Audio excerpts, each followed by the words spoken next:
Chapter 390. The investigation of the Ministry of Revenue made great progress. The officials of the three departments pressed forward step by step.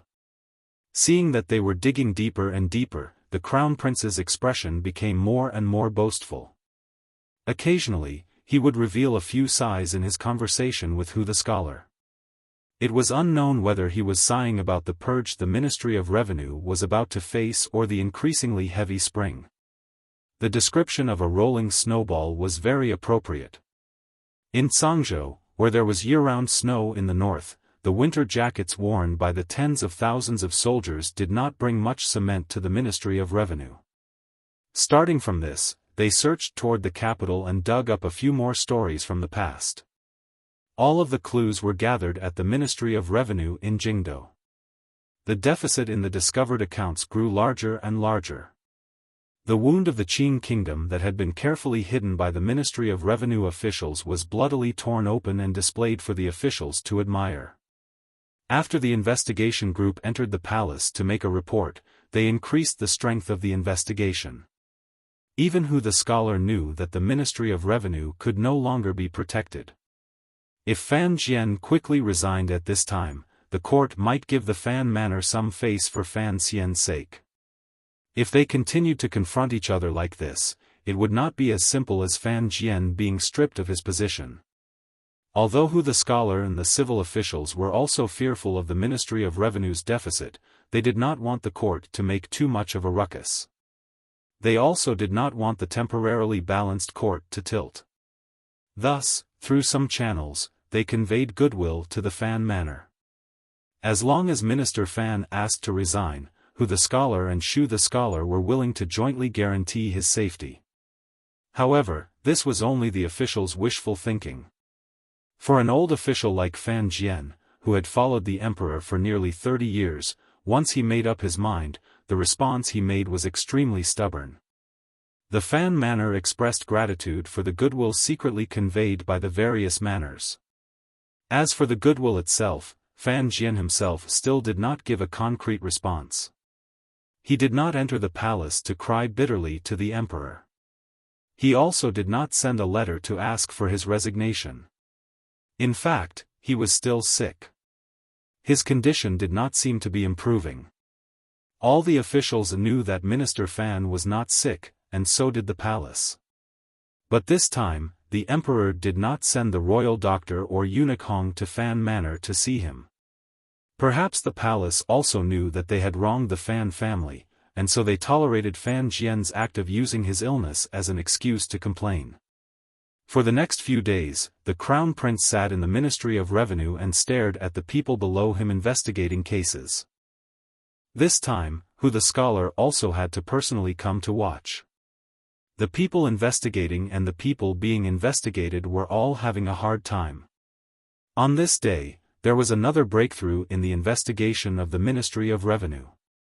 The amount of silver in the accounts did not match the amount in the treasury. The enormous deficit pointed in 4 different directions to 4 unremarkable officials. Finally, he found the specific executor and the specific matter of the deficit. When the Crown Prince heard the report, his eyes lit up, but his expression was incomparably calm. He thought to himself, if I dig up from those officials, won't I be able to eat you, Fan Jian? Once I dug all the way to Jiangnan, the court would remember Fan Xian's 20 million liang of silver, but the corresponding crimes would make Fan Xian unable to bear the consequences. When Hu the scholar heard the names of the 4 officials, particularly the last person's name, his eyes also lit up. His expression was also incomparably calm. He thought to himself, Minister Fan's methods were exquisite. It looked like his and Lao Shu's worries these days were unnecessary. After all, the Crown Prince was young. He did not have Hu the scholar's meticulous thoughts, nor did he have Hu the scholar's photographic memory. Thus, he did not see the trap in this. Under the guidance of the idea of pursuing a desperate enemy bravely, he joyfully, and without seeking fame, ordered his faction of officials to launch a general attack on this problem. Although the Minister of Appointments, Yan Hangshu, faintly stood on the side of the eldest princess and the second prince, in this good situation and with the crown prince opening the way, he was happy to help. He held a small flag by the crown prince's side and cheered. Although he did not personally draw his knife, his cheers rang out endlessly. Hu the scholar watched from the side and smiled to himself. The investigation of the Ministry of Revenue had reached a critical moment. In the great hall deep in the courtyard, the crown prince's proud laughter rang out. In his hand, he held the official's confession. His body shook, and his royal aura flared. A cold light gradually appeared in his eyes as he interrogated the Ministry of Revenue official kneeling in front of him. Speak. Where did the 400,000 liang of silver in this account go? It was late in spring, and the weather had become hot. The sixth-level official kneeling miserably in front of the officials was already soaked in sweat. The color of his official robes had become dark red. Hearing the crown prince's stern yell, he wanted to cry but had no tears. He thought, I was just a handler. How would I know where the minister had moved this silver to? The crown prince saw the official's panicked expression and glanced at him with disgust. He immediately thought of his own goal and could only say in a gentle voice, You were the one who signed the transfer of this silver. You have to explain the way out. The court silver cannot be used carelessly like this. The official could not stand the pressure of extorting a confession and stammered, it was left behind by the vice director of the Jiangsu Department of Clear Officials. There were 7 departments in the Ministry of Revenue. They were managed by a minister and a vice director. They were 5th-level officials. The vice director of the Jiangsu Department of Clear Officials was named Fang Li. He was already a relatively high-ranking official in the Ministry of Revenue. This name, along with the other 3 ministers of the Ministry of Revenue, were all targets the Crown Prince's investigation officials had already grasped. Today, they were going to be interrogated in court so the Ministry of Revenue could no longer deny it. The Crown Prince was somewhat satisfied with the 6th-level official's performance, but his face darkened. In a cold voice, he said, Go and wait to hear the testimony. The official retreated out of the great hall in a fluster with a sullen face. He didn't know what he was about to face. Summon that person called Fang Li in. The Crown Prince was in high spirits and had no idea that his conduct was already somewhat out of line. As he gave out orders, he did not even ask for the opinion of the nominal leading official, Hu the scholar. In a moment, the vice director of the Ministry of Revenue called Fang Li walked in and bowed to the officials of the various departments around him. His manner was arrogant as if he did not know what was about to happen. The Crown Prince looked at this person's face and his heart suddenly thumped. He felt that this face was somewhat familiar. He thought about it carefully and found that he had heard this official's name before. However, the person had already been summoned to the court. There was not much time for him to think. Hu the scholar and Yan Hangshu still maintained their cunning silence. They gave the entire stage to the Crown Prince and let him play by himself. The Crown Prince looked at the 2 officials beside him and quietly snorted. He thought that the world was going to be his in the future. What did interrogating a few Ministry of Revenue officials count for?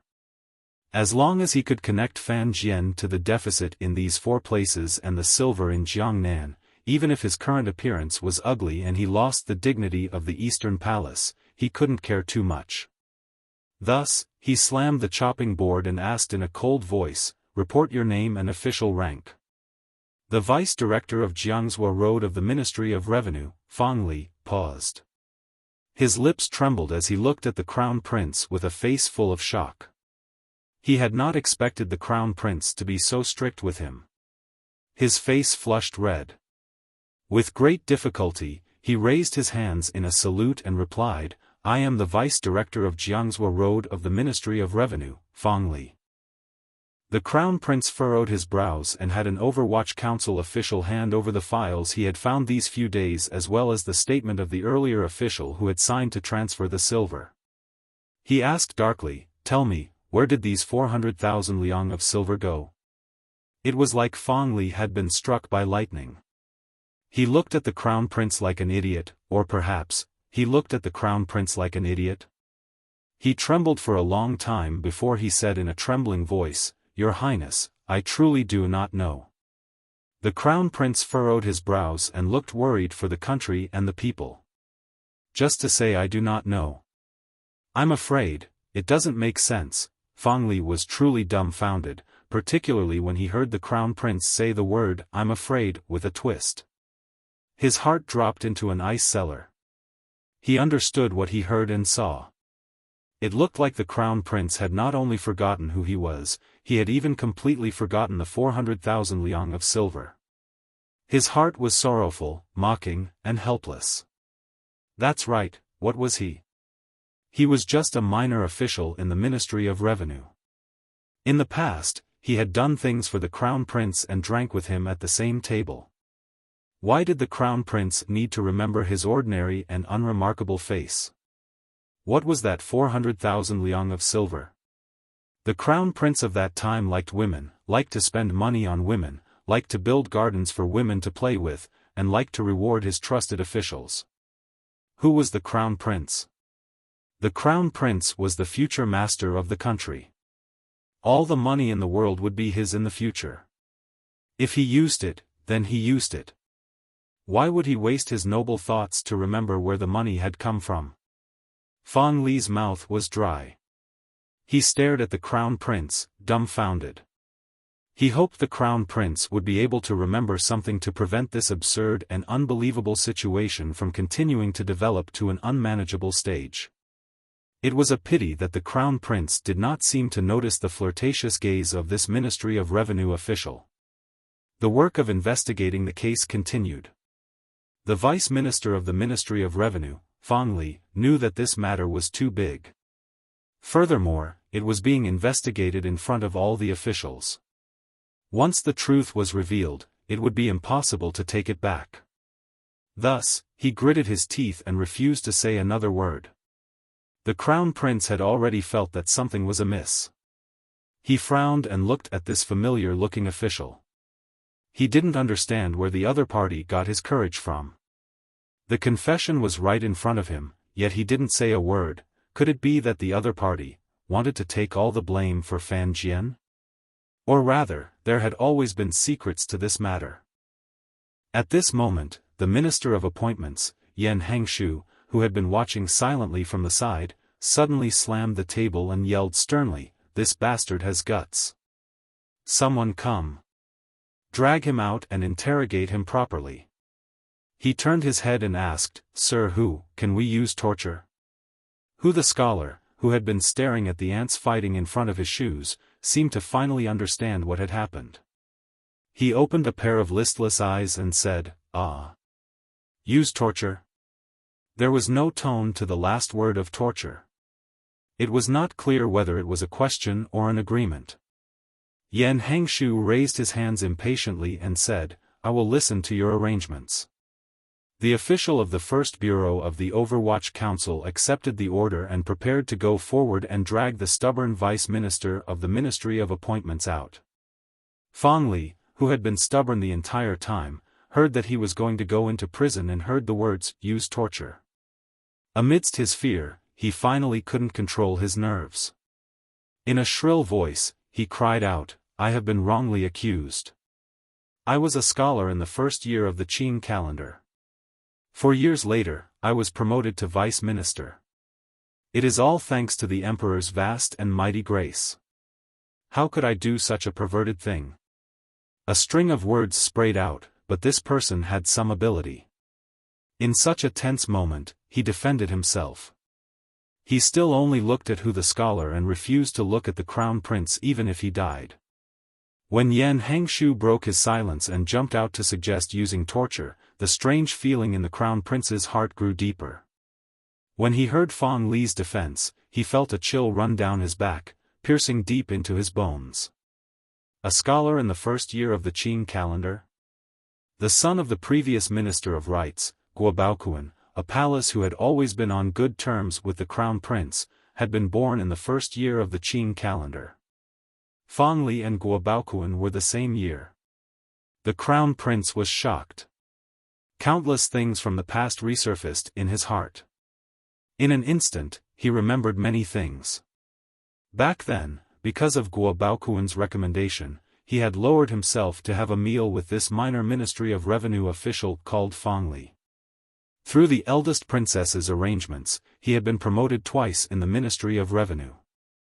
Later, the Crown Prince had hinted to Guo Baoquan, and his trusted aide in Fang Li had secretly moved a batch of silver from the Ministry of Revenue for him to use.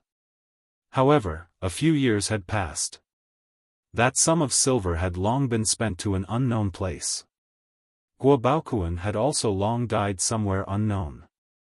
The Crown Prince had originally forgotten about this matter and this minor official called Fang Li. Who would have thought that he would meet this person again when investigating the Ministry of Revenue today? Had the 400,000 liang of silver flowed into his pocket? The Crown Prince looked at Fang Li being dragged out of the hall by the Overwatch Council officials with a face full of shock. His mouth began to taste bitter, and his heart began to tighten. He knew that he could not allow this official to be interrogated by the three departments. Otherwise, there would be a big problem. He knew that he had already made the stupidest mistake. He could not allow this mistake to continue. He glared viciously at the smiling Minister of Appointments Yan Hangshu beside him and shouted angrily, "Wait!" The manner of the Minister of Rights who had been brought down by Fan Xian was nominally close to the Eastern Palace, but in reality, he was the eldest princess's trusted aide. The Crown Prince had discovered this fact the night the Crown Prince had recited poetry. Since the other party was the eldest princess's person, then Yan Hangshu would know that he had borrowed money from the Ministry of Revenue through Guo Baoquan. The Crown Prince thought hatefully. It would have been fine if this old man didn't remind him, but he actually wanted to kick him when he was down. "Your Highness, what is it?" Yan Hangshu gazed at him with a slight smile. The Crown Prince was momentarily speechless. He was already riding a tiger. He had single-handedly created such a large-scale investigation. In the end, the investigation had reached him. How was he going to wrap things up? He furrowed his brows and narrowed his eyes. It looks like this official has something to say. There's no harm in asking first. Yan Hangshu smiled and nodded. Naturally, Hu the scholar had no objections.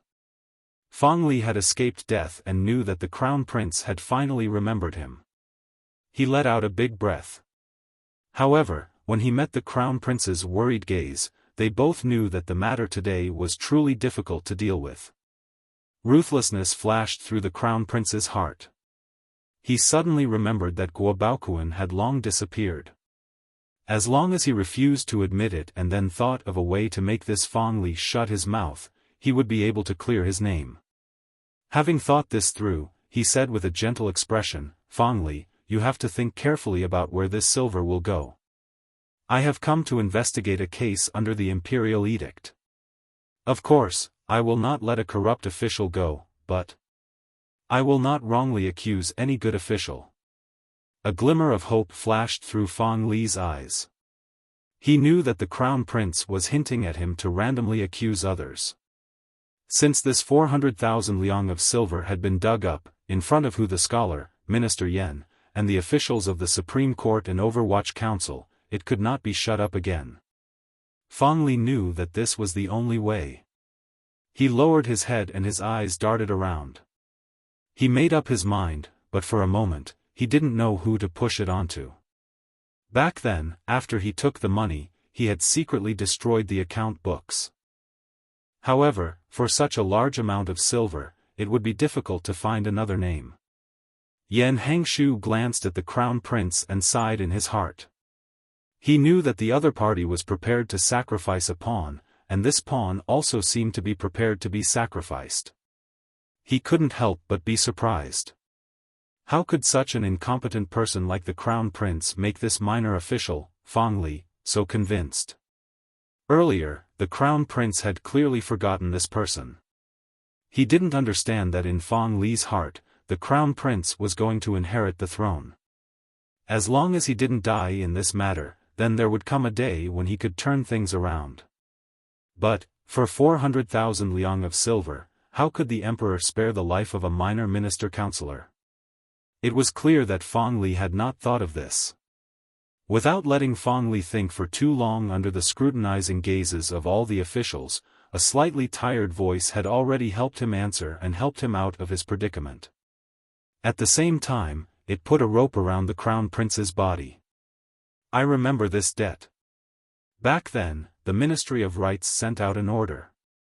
Because the emperor had ordered the repairs to the various roads for the autumn examinations and the schools, silver had to be transferred from the ministry. In total, it was transferred 14 times.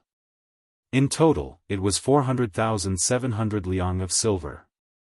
The silver has already been sent to the Ministry of Rights. The Ministry of Rights should have a receipt. However, I did not personally take care of these matters. I will find out in a moment. All matters are carried out according to the laws of the Qing court. Everyone, please do not make things difficult for these pitiful officials under my command. As for whether or not there is a problem with this sum of silver, we only need to send an order to the various provinces to see the status of the repairs to the schools these 2 years, and we will know for sure. Minister Fan, who had been sick for many days, finally forced his weak and sick body to the Ministry of Revenue Yamen that he had not seen for many days. He leaned against the door and weakly explained each stroke to the officials in the hall. An official of the First Bureau of the Overwatch Council quickly went forward to support him. The scholar led Yan Hangshu and a group of investigating officials to quickly stand and bow. Although they were investigating officials, no one dared to show any disrespect. This was the first time this Minister of Revenue, who had led the Ministry of Revenue for 9 years, had arrived at the Yamen. As soon as he opened his mouth, he spoke on behalf of his subordinates. However, he also pointed out the whereabouts of the silver. As long as it was investigated, the truth would come to light. As a result, the Crown Prince's face paled and his eyes began to wander. Of course, I still have a strong desire to retrieve it. I won't be stingy on this matter. After everything had calmed down, everyone turned their gazes to the Vice Minister of the Ministry of Revenue, Fong Li, who was still in his original spot. Everyone had a different look in their eyes. Yan Hangshu was gloating, the Crown Prince was hesitant, the scholar was cold, and the Overwatch Council furrowed their brows. Only Minister Fan's face was calm. It was as if he had not thought that this person called Fong Li would implicate so many people. At this point, the Crown Prince naturally understood everything. Fan Jian was a shameless, cunning, and silent old fox. When the court began to investigate the Ministry of Revenue, it should be said that as early as a few years ago, when the Crown Prince extended his hand to the Ministry of Revenue, Fan Jian had already been watching this scene with cold eyes. Then, he used extremely shrewd and ruthless methods to quietly cover up this matter without anyone noticing. However, on the other hand, he purposely left behind a small tail that did not draw attention. With a light flick, it was thrown to one of the 7 bureaus. In this way, not only did they cover up for the Crown Prince, but they also had the Crown Prince's weakness. Most importantly, this kind of cover also covered up the officials on the Crown Prince's side. Thus, this 400,000 liang of silver turned into nothingness and was wiped clean. It was so clean that even Fong Li thought there were no more problems. In addition, there was the collapse of the Ministry of Rights and a sliver of the Crown Prince's stupidity. In the entire world, only Fan Jian knew the entire process. This minister, with unusual shrewdness, did not directly throw it out to attack the enemy. Instead, he left a trace of the head of the thread in the weeds. For example, the winter clothes worn by the soldiers in the snowy north or the siege machines that were not needed on the South U battlefront. When the court began to investigate the Ministry of Revenue, they would find the head of the thread and gently pull on it. In the end, they would pull on their own belts. This was a trap that had been buried for a few years. Fan Jian did not need to do anything. He only needed to wait for the moment he was threatened and create a certain situation so that some people would grab onto the belt they had long forgotten and pull it hard. A good trap. The investigation into the Ministry of Rights had already begun. Although the Ministry of Rights had undergone a major change after Guiyu was tied to death in the Celestial Prison and all of the documents were a bit messy, under the powerful investigation of the court's investigation team and the Overwatch Council's careful search, the transfer order the Ministry of Rights sent out matched up with the receipt that the Ministry of Revenue had secretly kept. The 400,000 liang of silver had indeed been sent to the Ministry of Rights. The problem was, the Ministry of Rights had moved 400,000 liang of silver to repair the school buildings and the autumn school. Where did they go? Grand Scholar, who had been inspecting all over the world for a long time and then entered the Hall of Governmental Affairs to oversee matters. Of course, he knew that the schools in the various provinces were still broken. In many places, the autumn school offices would still leak rain. Thus, his expression became increasingly ugly. He faced the official of the Ministry of Rights in front of him and asked, "Who can tell me where these 400,000 liang of silver went?" Who? The scholar lightly turned his body and glanced at the Crown Prince. He sighed in his heart. In reality, everyone in the hall was well aware of the situation in the court over the past few years. The Ministry of Rights had always been the backyard of the Eastern Palace. The Ministry of Rights did not have the guts to move 400,000 taels of silver around. Everyone could guess that the silver had flowed to the Eastern Palace. However, since the investigation had reached the Eastern Palace, it seemed that this matter would be difficult to continue. Who? The scholar was silent for a moment and then said, "The most important problem right now is to find out the whereabouts of these 400,000 liang of silver." The Crown Prince's heart jumped, but he smiled warmly on his face. "Sir, whose words are reasonable?" Mu Tai of the First Bureau of the Overwatch Council did not have the right to sit beside these officials. He had been standing to the side the entire time.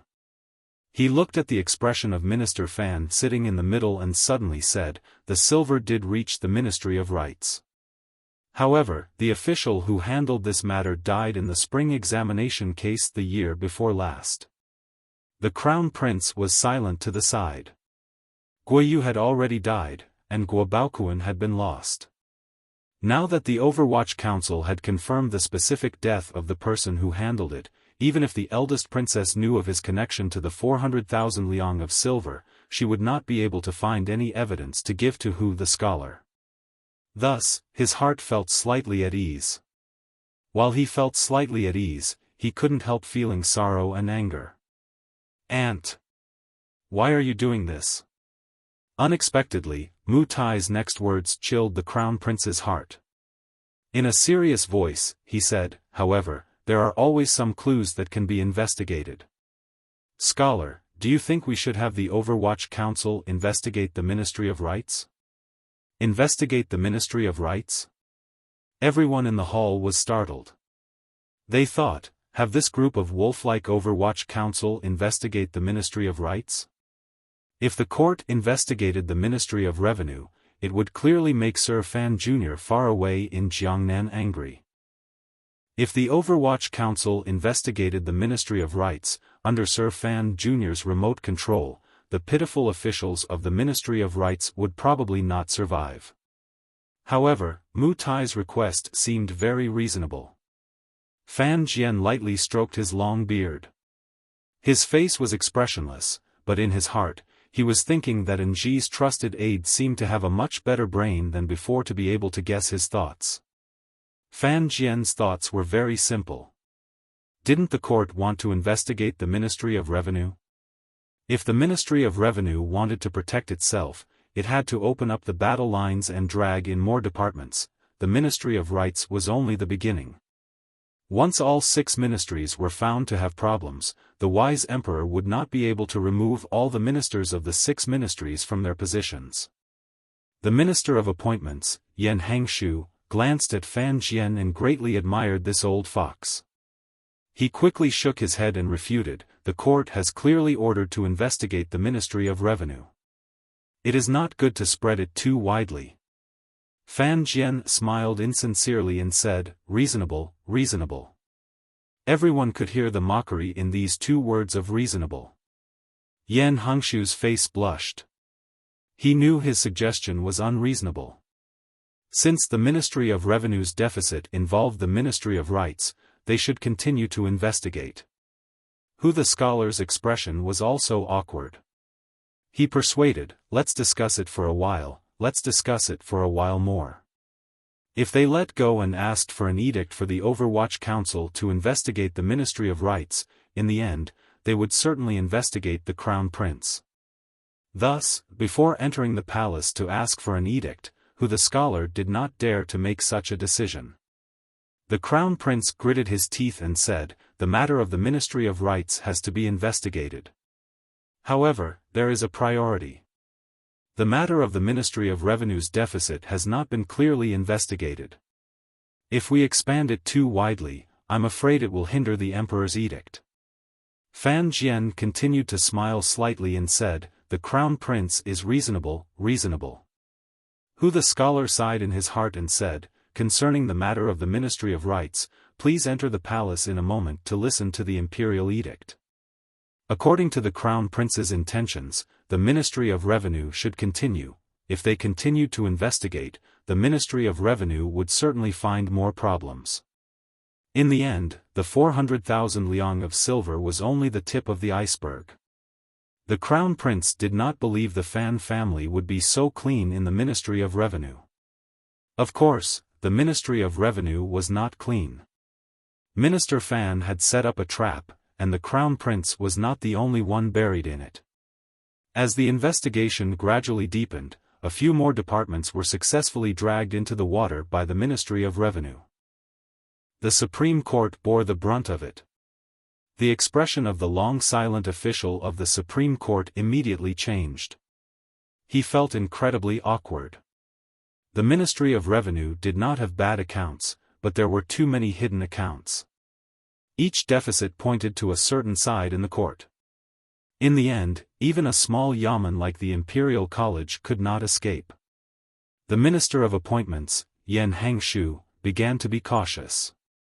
Although the Ministry of Revenue had found a problem, it did not involve the eldest princess or the second prince. Because he was on his side, the money always flowed through the palace treasury. But seeing how well prepared Fan Jian and the Ministry of Revenue were, who knew if he would not be so sinister as to use some kind of excuse to trick the second prince? "Let's stop here for now," Yan Hengshu furrowed his brows and said.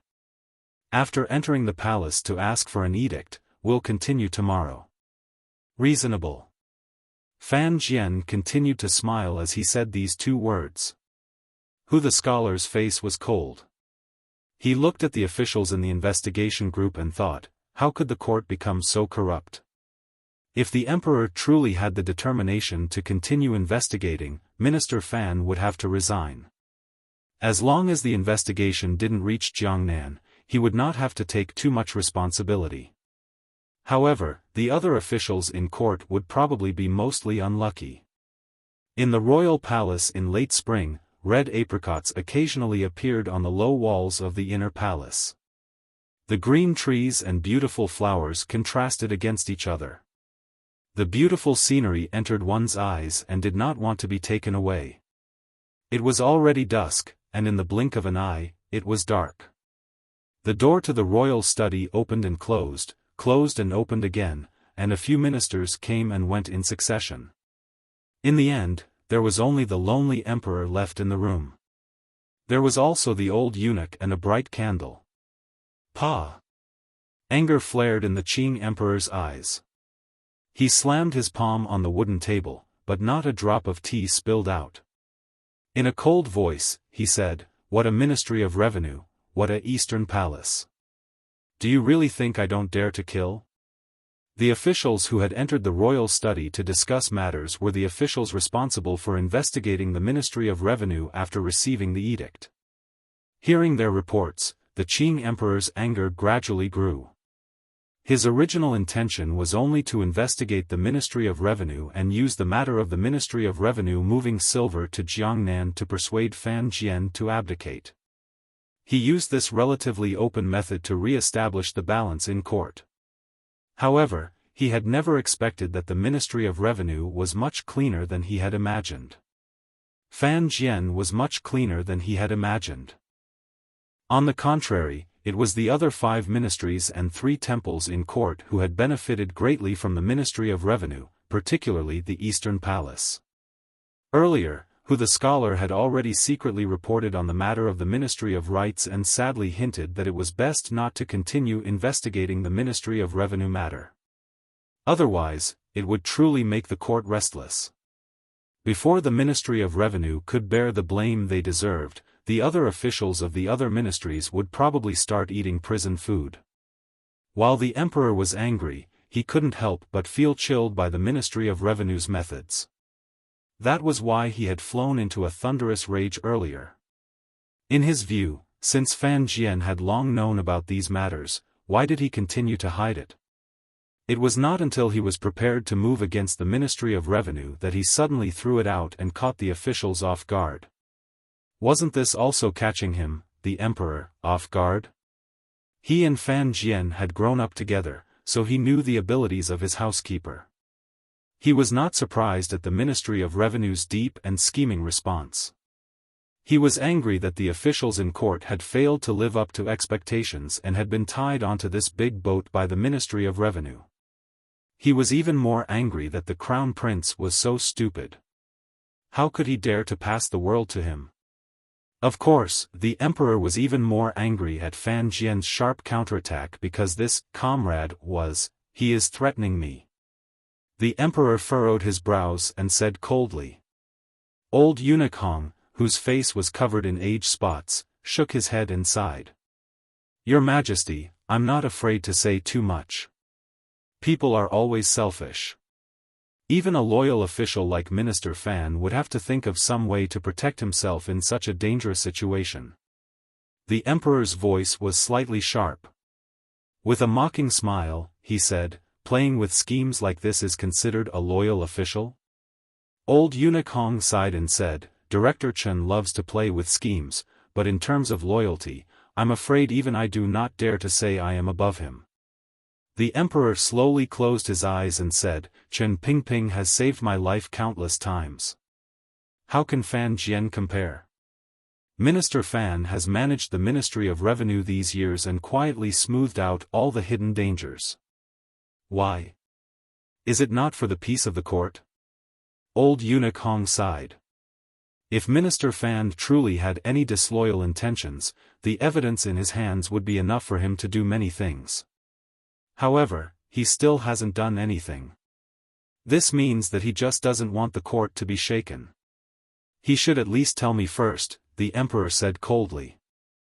Old eunuch Hong said quietly, based on the news the Fan Manor has sent back these years, the reason Minister Fan has never entered the palace to report in detail is because he doesn't want Your Majesty to waste your energy. Your Majesty should still remember the news that came a few days ago. The emperor thought of the news Zheng Ta had reported. His mood gradually calmed. He recovered some of his good feelings toward Fan Jian. He furrowed his brows and said, however, the Ministry of Revenue still has to continue investigating. Otherwise, if it ends hastily, what will happen to the face of the court? What is important is Your Majesty's current attitude toward Minister Fan, eunuch Hong asked with his head lowered. The emperor shook his head. He can no longer be Minister of Revenue. I can give him other compensations, but he can no longer lead the Ministry of Revenue. And Ziyuan manages the palace treasury in Jiangnan. No matter how you look at it, An Ziyuan is not suitable to continue holding the position of Minister of Revenue. A sense of sorrow rose in old eunuch Hong's heart. He felt some sympathy for the minister who had racked his brains these years. Probingly, he said, there is something I don't know if I should say or not. Speak. Eunuch Hong said in a slightly sharp voice. Sir Fan Jr. is a genius. Your Majesty has arranged for him to take over the palace treasury and the Overwatch Council. As for Minister Fan, according to common sense, he should indeed no longer be in charge of the Ministry of Revenue. Perhaps your majesty still remembers that in the first year of the Qing calendar, Fan Jian, who was still an assistant minister at the time, had once made a ruckus with Director Chen in this royal study. Minister Fan, in his bones, does not wish for Sir Fan Jr. to control the Overwatch Council. Continue. The emperor furrowed his brows tightly. He knew what Eunuch Hong's words implied. After all, Minister Fan was once a distinguished scholar, Eunuch Hong said with a slight smile. Old Eunuch Hong smiled slightly and said, "He is an affectionate person. I have always thought that any affectionate person can become someone's fetters. With Minister Fan staying in the capital and Sir Fan Jr. acting in Jiangnan, it will be much safer." The emperor's expression was calm. A moment later, he said, "Earlier in the Empress Dowager's palace, the Empress Dowager also said the same thing. First, for the sake of Danzhou's mother, the palace has to give the Fan Manor more support. Second, if Fan Jian stays in the capital, Fan Xian will indeed feel more at ease doing things in Jiangnan." What did it mean to feel at ease? It was nothing more than a secret precaution and threat. He can be a duke or a marquis. The emperor finally said with a cold face. "I will not mistreat the Fan family, but I will also not let the matter of the Ministry of Revenue end like this." Using the title of duke and marquis to trade for the position of minister, it was unknown whether Fan Jian would be at a disadvantage or gain an advantage. In the Fan Manor, Fan Jian closed his eyes and drank a sour berry, enjoying Lady Lu's massage from behind him. He sighed and said, "I'm afraid the emperor will mistakenly think I am threatening him. That won't be good." Lady Lu's expression darkened slightly. She knew this matter would be difficult to resolve. Although the palace would not go too far toward the manor, it looked like the old master would eventually have to step down from the position of Minister of Revenue. The emperor's intentions had already, through Yi Gui-pin, once again accurately and cautiously reached the Fan Manor. These few days, the Ministry of Revenue's investigation continued unhappily. It had implicated even more people, turning the entire court into a pool of muddy water. The civil and military officials were all panicking. The Overwatch Council had already arrested a number of people, and the Ministry of Revenue itself had also been found to have some problems. However, the efforts of some factions had not yet achieved results. No one had been able to uncover the secret silver route between the Ministry of Revenue and Jiangnan. Many people, including the eldest princess, began to feel a strong sense of unease. Was the silver Fan Xian used in Jiangnan truly not from the Ministry of Revenue? As long as there was no major crime, even the emperor could not forcefully ask Fan Jian to resign and confess. The summer flood is about to arrive, Fan Jian smiled slightly. The court needs silver, so the matter of investigating the Ministry of Revenue will slow down. I will waste it with the emperor. As long as it lasts until Fan Xian returns to the capital next year, there won't be much of a problem. Lady Lu smiled. Only now did she know that what the old master had been waiting for was nothing more than a flood that the heavens would send down. Using the might of heaven against the might of heaven, the emperor was not an incapable ruler. He knew which was more important. I just don't know what the situation is on Fan Xian's side, Fan Jian said with some worry. Fan Jian said with slight worry, transferring money to the river works took away a lot of his confidence. The Ming family is not so easy to swallow. Still tangled with the hard drive. Thank you for everyone's concern. Also, Ing Xiao was written by me. I can't make money, so I stopped. I thought everyone already knew this. P.S. The female section is currently holding a selection for the best works of the year. Presumably, there are many brothers and sisters who read books who are monthly subscribers. Please vote for what I wrote at the end of the tunnel, even immortals have Jianghu. Thank you everyone. To be continued, if you want to know what happened after, please go to www.cmfu.com, there are more chapters. Support the author and support the original reading. Chapter 392. The rain continued to fall.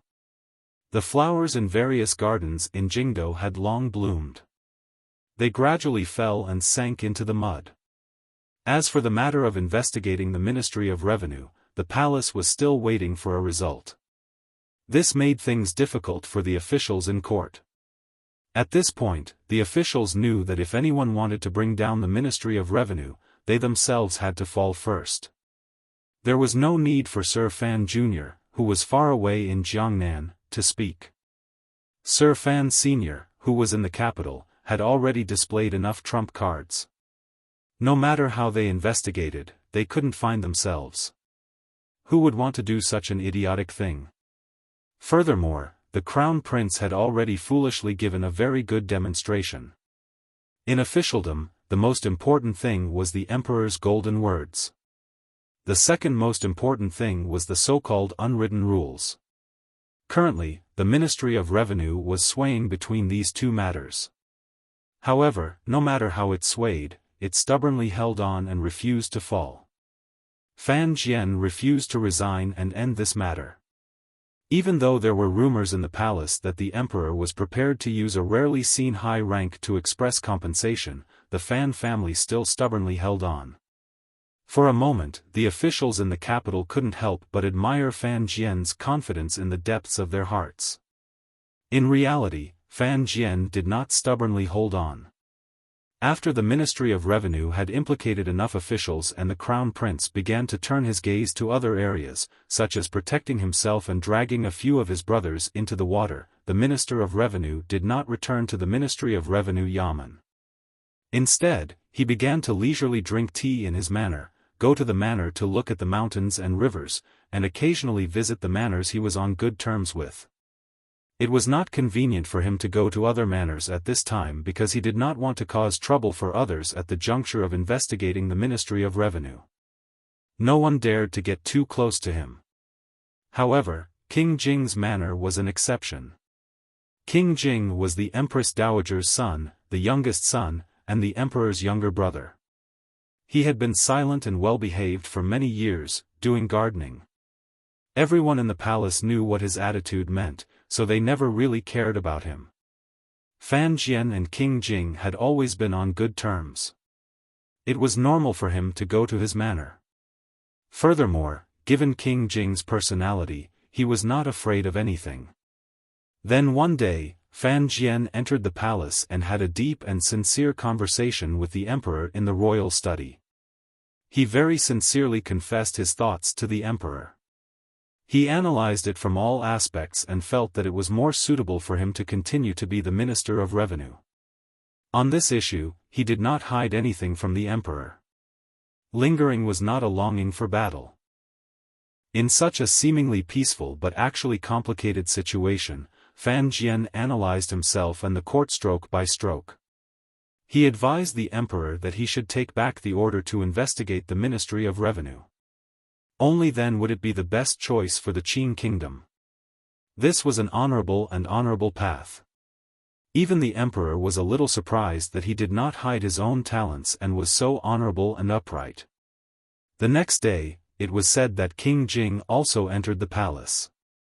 According to the rumors, this preposterous king muttered to himself for a long time in the Empress Dowager's Hongguang palace. In the end, he even argued with the Empress Dowager's ancestor. As for what they argued about, no one knew. That night, the Empress Dowager and the Emperor watched a play together. While eating melon seeds, the Empress Dowager told the Emperor about King Jing entering the palace.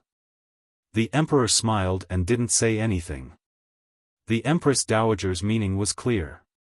Her attitude was still the same as when Fan Xian had first entered Jingdo.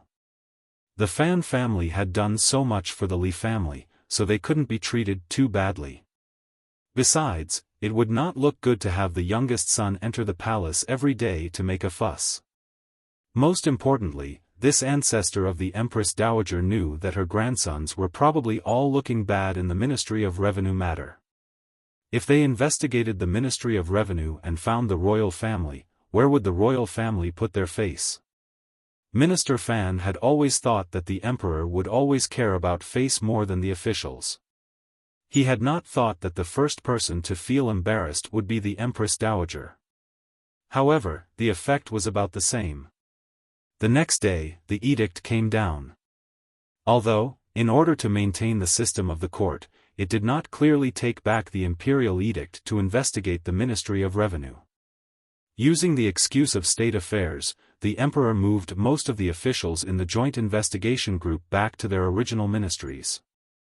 Without question, the strength of the investigation of the Ministry of Revenue would be greatly weakened. The officials all let out a breath. The so-called good for you, good for me, good for everyone. It was just a smooth-sailing court. Why did it have to be so deadly? Everyone knew that the reason the palace's strength in investigating the Ministry of Revenue had weakened was certainly related to King Jing's ruckus in the palace. Thinking of this, the officials couldn't help but feel a strange feeling rise in their hearts. The Fan Manor and King Jing's manor had been on good terms for generations. This was something everyone knew. But, things were different now. Starting from last autumn, it seemed that many problems had appeared between the two families. First, the battle between Fan Xian and the second prince had involved King Jing's heir, Li Hongcheng. Later, the young lady of the Fan family had shocked the world by being taken as the last disciple of the Northern Qi imperial advisor, Ku He. The marriage between the two families had fallen through. But, King Jing had entered the palace? Had the relationship between the two families been repaired? The civil and military officials sighed. They felt more and more that Fan Jian was unfathomable. At the same time, the emperor issued a rather elusive personnel appointment. Imperial Censor He Zongwei had been promoted to Imperial Censor of the Left and joined the team investigating the Ministry of Revenue. He Zongwei had once been a famous scholar in Jingdo who was as famous as Ho Jichang of Fan Xian's 4 disciples. Because he had always been on good terms with Guo Baoquan and had connections with the Ministry of Rites, he had delayed his steps into officialdom to avoid gossip. He waited until the spring examinations in the 5th year of the Qing calendar. Because of the death of a family member, he was forced to give up. As a result, this famous great scholar had never participated in the imperial examinations. In the hearts of the people, he was indeed an extremely unlucky person. On the other hand, He Zongwei's luck had been very good. Back then, he had been on good terms with the Guo family and met the crown prince. His reputation had risen in the capital. Later, in the spring of the 5th year of the Qing calendar, he had, coincidentally, been involved in the matter of the previous prime minister's fall. In the end, he had caught the emperor's eye. Skipping over layers of procedures, he had been made an imperial censor of the imperial censor. In reality, everyone knew that this was because He Zongwei was good at swaying and choosing sides well. At one moment, he stood on the crown prince's side, and at the next, he stood on Xinyang's side. Now, he had become the imperial censor of the left. For such a young figure to have reached such an official position, people couldn't help but be dumbfounded. Why did the emperor admire this person so much? It wasn't that such precedents had never existed before. For example, Sir Fan Jr. was younger than He Zongwei and had a higher official position. He had more power in his hands, and his reputation was greater. The problem was, everyone knew that Sir Fan Jr. was a prince in the shadows. Furthermore, his reputation for both civil and martial arts was world-famous. For him to have his current position was not surprising. But, what was going on with He Zongwei? Some gossipy officials couldn't help but secretly laugh. Could it be that the emperor had found another illegitimate child? Regardless of how the officials and people guessed, in the end, this Jingdo talent who had been hidden in the second prince's carriage, in the eldest princess manor, and in the imperial censor's study had finally officially stepped onto the stage of history. Furthermore, he would shine endlessly in the years to come. Young, handsome, talented, in position, and with the emperor's appreciation, the imperial censor of the left, He Zongwei, was like a rising sun that dazzled people's eyes. Fan Xian, far away in Jiangnan, was probably a black hole that could swallow the sun.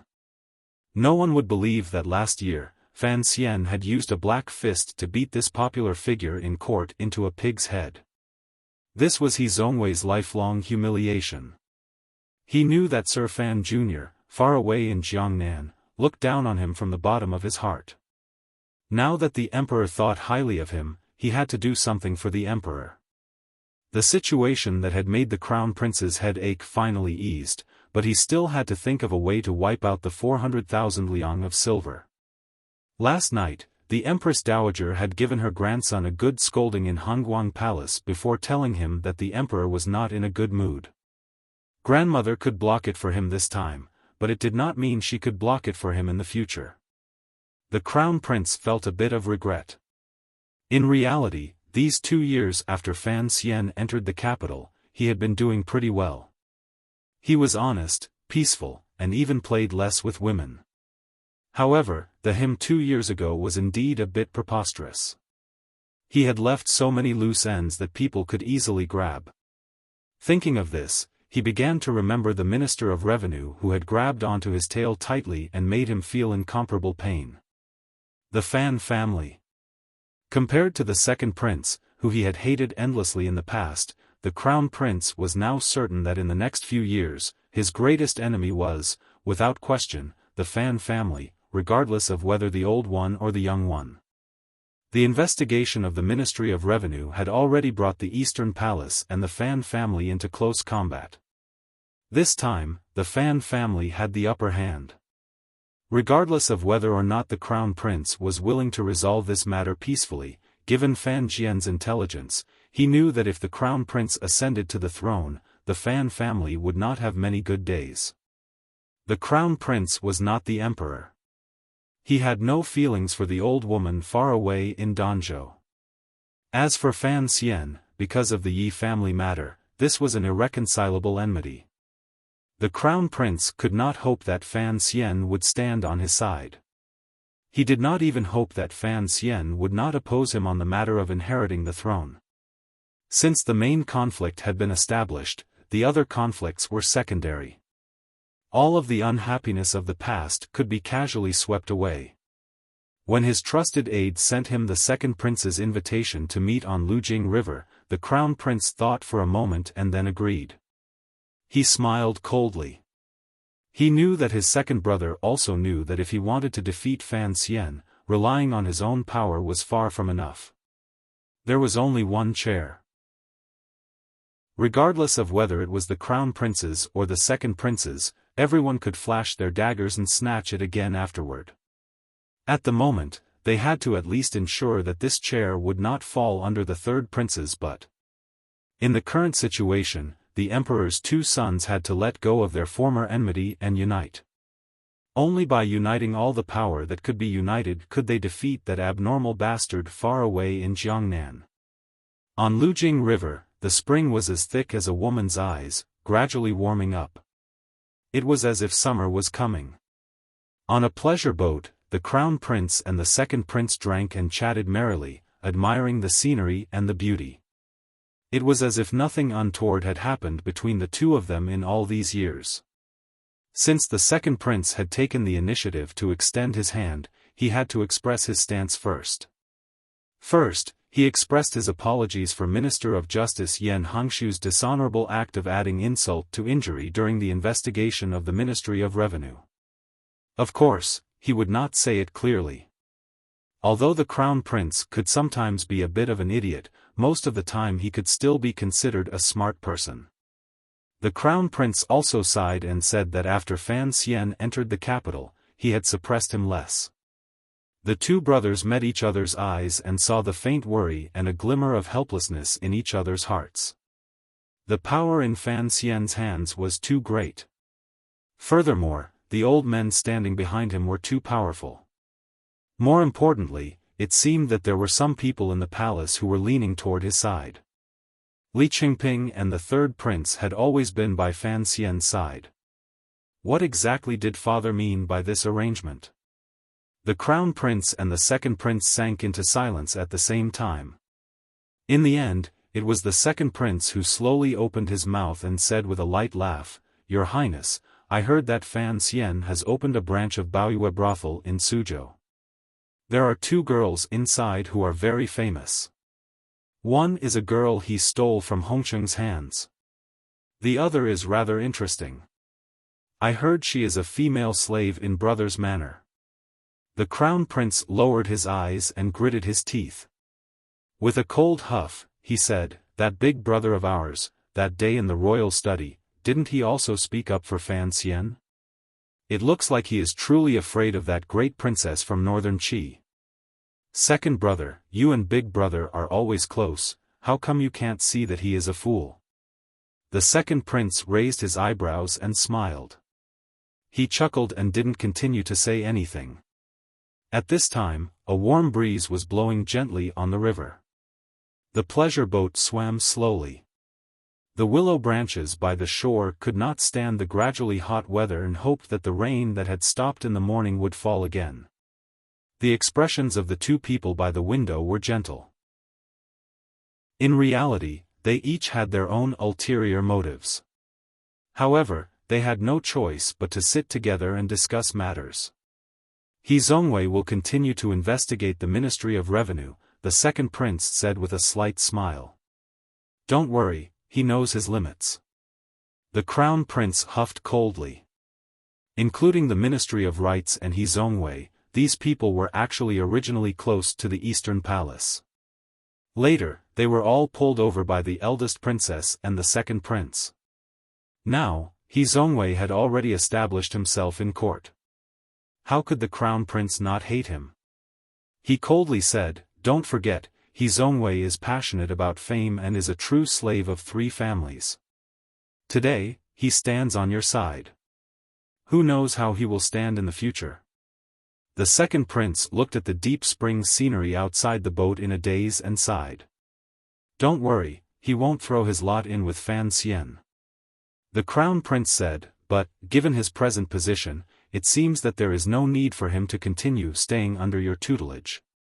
He mockingly said, "When all is said and done, this position was given to him by father." The second prince was slightly startled.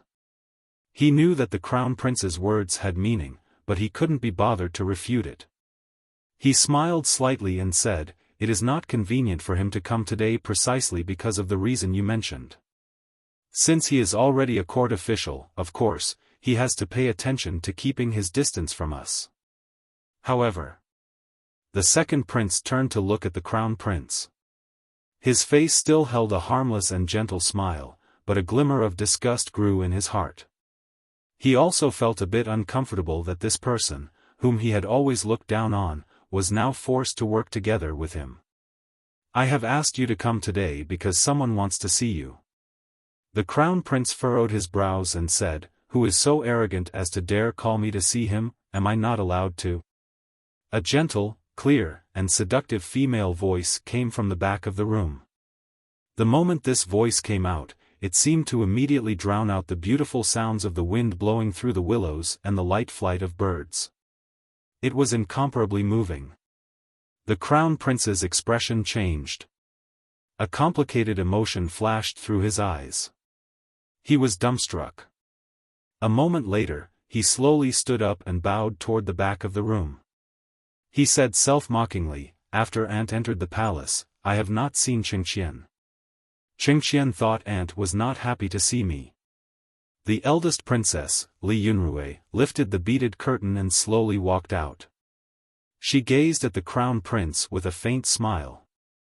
The crown prince involuntarily felt a wave of nervousness. He didn't dare to look directly at that beautiful, otherworldly face. This time, it seems that we have all fallen for the Ministry of Revenue matter. Exhaustion appeared on the eldest princess' face, but it could not hide her brilliance. Suddenly, she burst into laughter and said, "This son-in-law of mine is truly interesting. He set up a trap for us to fall into." Fortunately, King Jing made a ruckus. Otherwise, if the matter got out of hand and we couldn't find evidence of the Ministry of Revenue stealing national funds to Jiangnan, it would be difficult to explain to the civil and military officials in court. The Ministry of Revenue's silver had made a round in Jiangnan and had long returned. Naturally, they couldn't find anything. Although some silver was still in the Jiangnan money house, the amount was not large. Given Fan Jian's ruthlessness, it was naturally covered up without any loopholes. The Crown Prince looked at his nose and quietly said, "Aunt, please give me some pointers." "I just came to drink tea today," the eldest princess said with a slight smile. "After all, you are blood brothers. Everything can be laid out and discussed. Don't let outsiders laugh at you."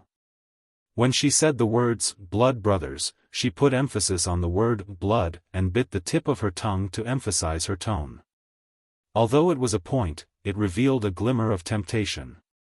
The Crown Prince said in a trembling voice, "But, if the Ministry of Revenue can't find anything to use against Fan Xian, this person, there are no loopholes to grab. We can only wait for him to cultivate his wings in Jiangnan. What if he returns to the capital in the future? Naturally, the Ministry of Revenue will be investigated." The eldest princess's watery eyes stared at the Crown Prince's face. She smiled and said, "Brother Emperor has temporarily taken a step back. In the future, he will definitely take a big step forward. You don't have to worry about this. As for my son-in-law, you don't have to worry even more. And this person, looks like he won't budge. In reality, it is very easy to deal with him." The Crown Prince and Second Prince were both stunned, wondering where these words came from. For a person like Fan Xian, it was not easy to ruin him, and it was even harder to bring him down. It was impossible to destroy him spiritually, and it was even more difficult to destroy him physically. Why did the eldest princess say it so lightly? "My son-in-law," the eldest princess said gently, "looks heartless, but in reality, he is heartless but full of affection."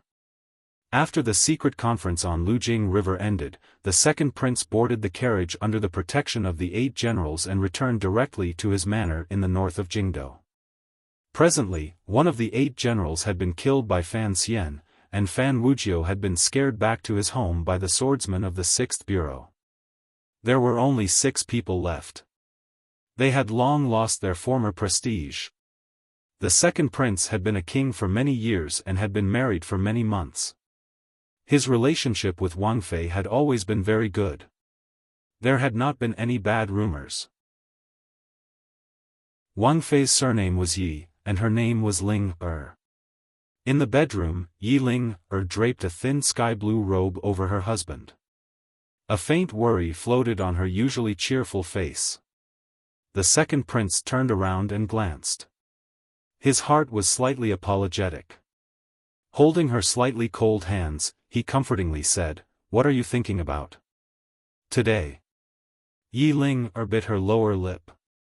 A glimmer of struggle flashed through her bright jade-like eyes. Finally, she gathered her courage and said, "Where did you go?" The second prince lowered his head and was silent for a moment.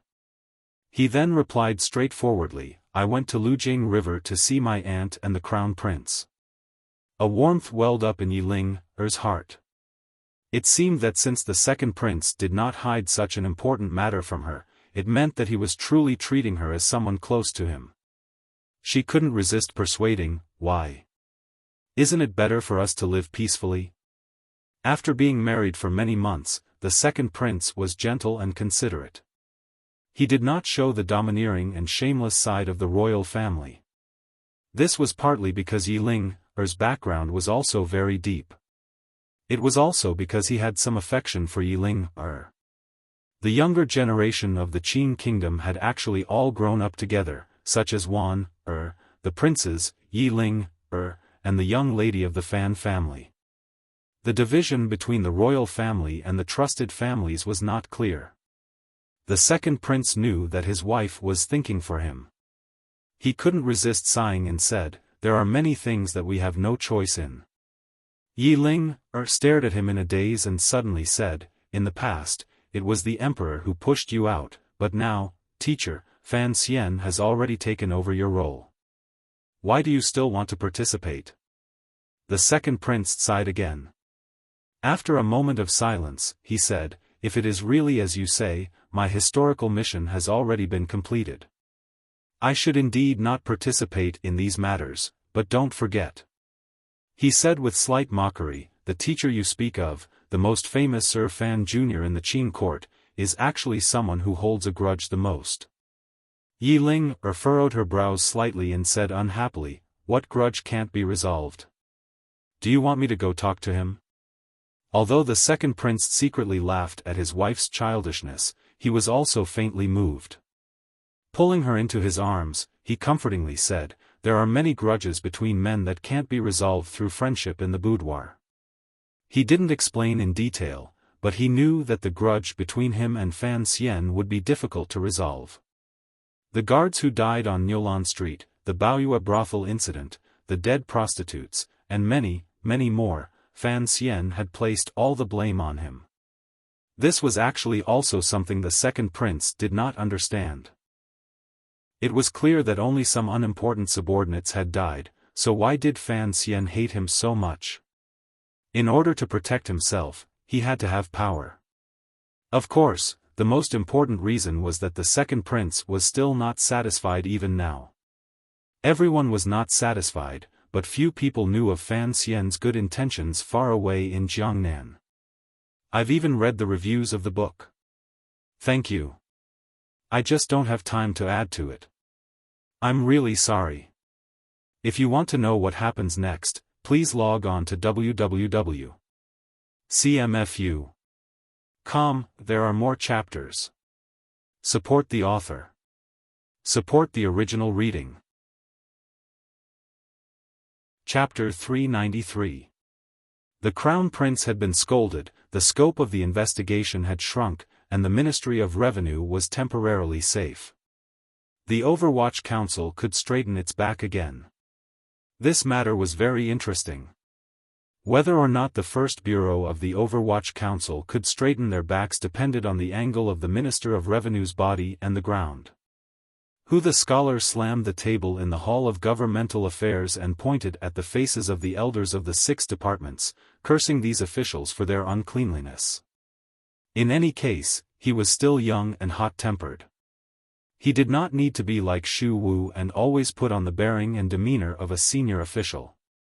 What the emperor needed was who the scholar's reputation and drive.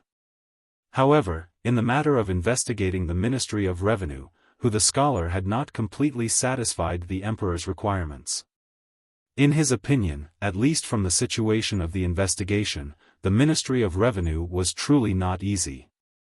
What made who the scholar most angry was that, even now, some officials in court still could not forget and wanted to find evidence of crimes related to Jiangnan in the Ministry of Revenue's accounts.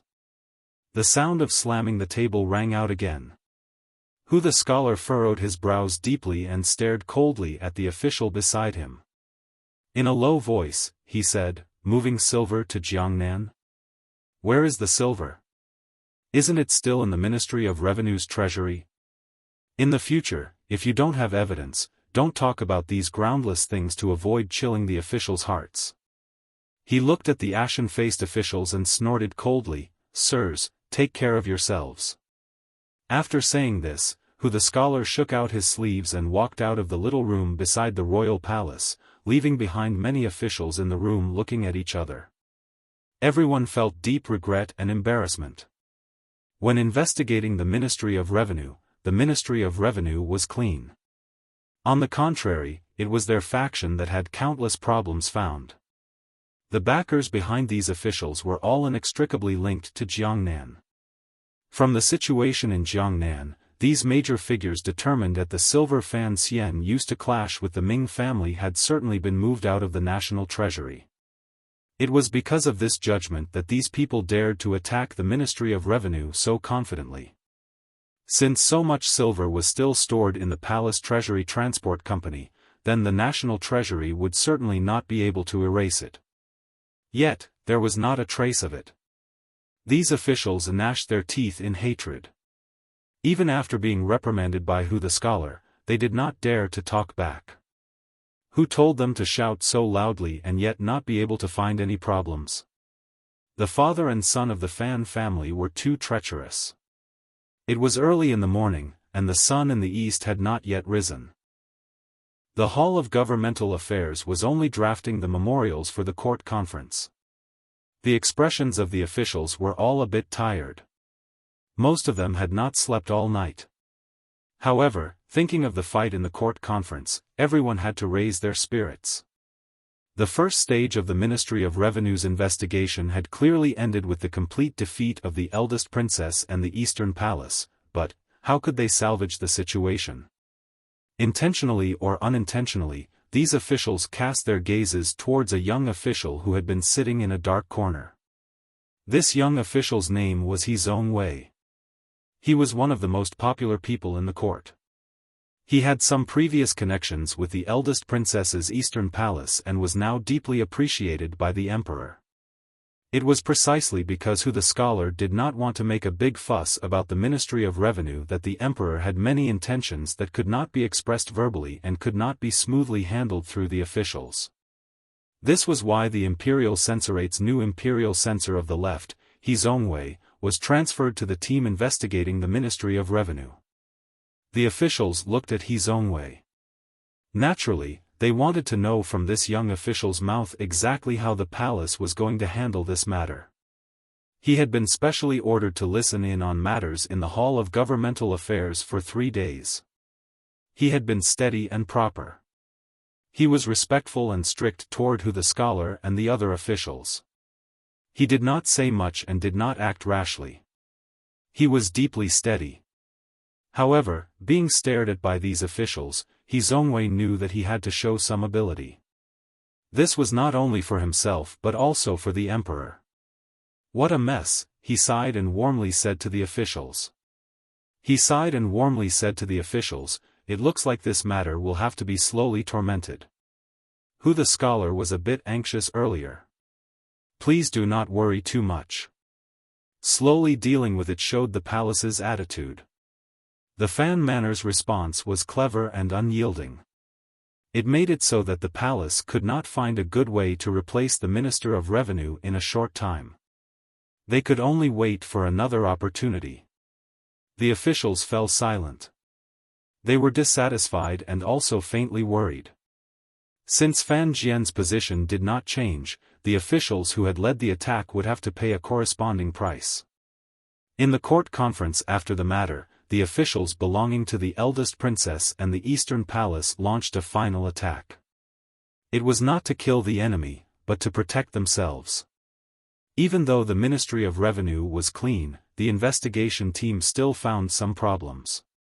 Under the guidance of Xiaofan, who had joined after the matter, the officials gave up on the shocking crimes and only focused on the small problems in the Ministry of Revenue.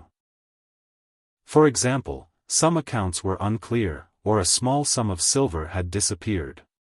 Although they were all small problems, they at least showed that they were investigating the Ministry of Revenue not to hold a grudge or take revenge. They truly wanted to find the problems in the Ministry of Revenue. In the court conference, listening to the impassioned accusations of the officials, Hu the scholar smiled coldly in the first position on the left. Shu Wu stood beside him with a face full of worry. The Minister of Appointments, Yan Hangshu, did not say a word. The emperor sat upright on the dragon chair and looked at a person among the civil officials with a complicated gaze. The Minister of Revenue, Fan Jian, had also come to the court conference. The emperor looked at Fan Jian's slightly grizzled hair and sighed in his heart. He opened his mouth and asked, "Where did that 180,000 liang of silver go?" Fan Jian stepped out of the ranks. He did not defend himself or explain. Showing his old age, he bowed and directly asked for forgiveness. The 180,000 liang of silver had long been sent to the river transport governor's yamen. The court immediately burst into an uproar. The Ministry of Appointments and related officials who had strongly advocated investigating the Ministry of Revenue had a flash of joy on their faces. They had no idea why the experienced and ruthless Minister of Revenue would admit in court, in front of the emperor, that he had secretly moved silver from the national treasury to the river transport governor's yamen. They knew this was an opportunity that could not be missed. In an instant the officials all stepped out and righteously criticized the Ministry of Revenue. They aimed the spearhead at Fan Jian. In this world, only the emperor's edict had the power to move silver from the national treasury. No one else could do so. Fan Jian had the Ministry of Revenue move silver into the river transport governor's yamen without the royal approval. No matter how one looked at it, it was a crime of deceiving the emperor. The emperor stared at Fan Jian's tired face. A faint light flashed through his eyes.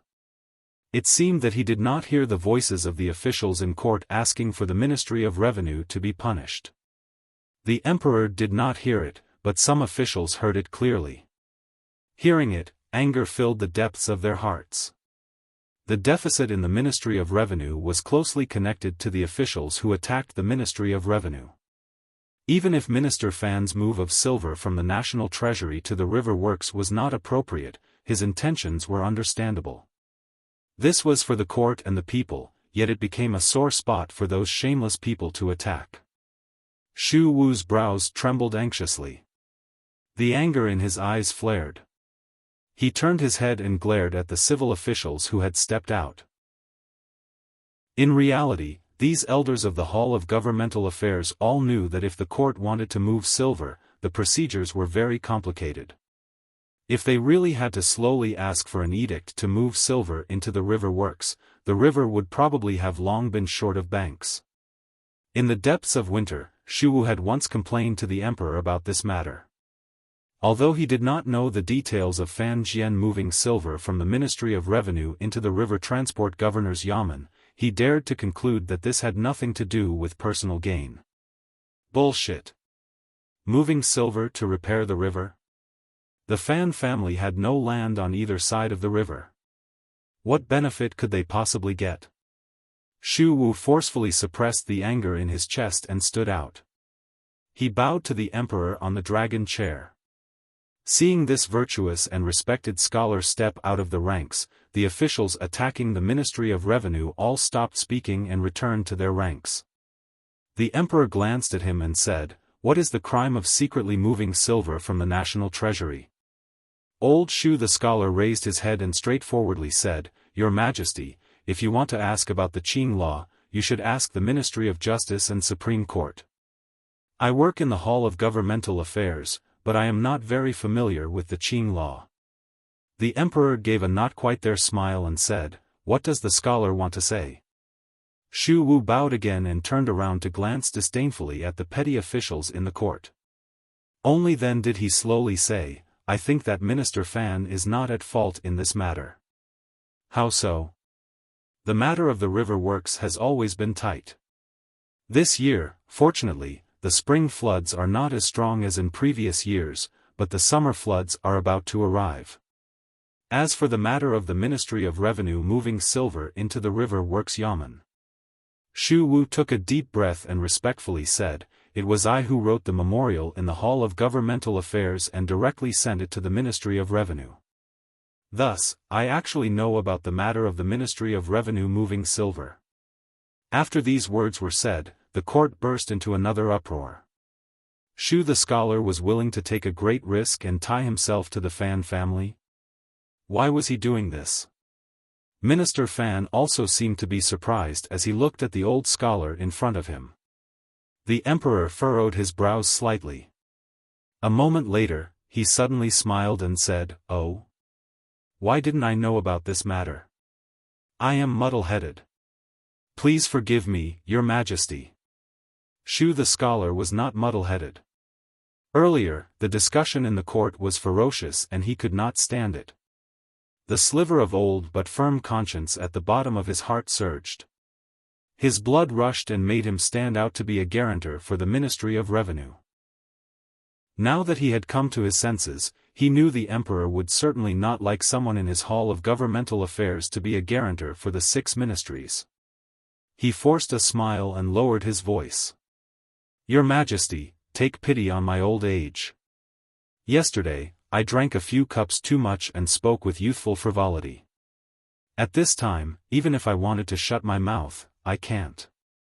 The emperor saw a dignified scholar playing the role of a clown and couldn't resist laughing. The sliver of unhappiness from being contradicted gradually dissipated. He couldn't strip the Minister of Revenue and a scholar of their positions for a mere 180,000 liang of silver. Hu Shuji, the emperor asked with a slight smile. In your opinion, what crime should the Ministry of Revenue be charged with? Scholar Hu stepped out. After a moment of consideration, he quietly said, the crime of deceiving the emperor. There was a buzz in the court. The emperor raised his brows and asked with interest, then, how should they be punished? Not. Hu the scholar lowered his body very low. Why? The Ministry of Revenue moving silver into the river works is out of the public good and out of loyalty to serve your Majesty.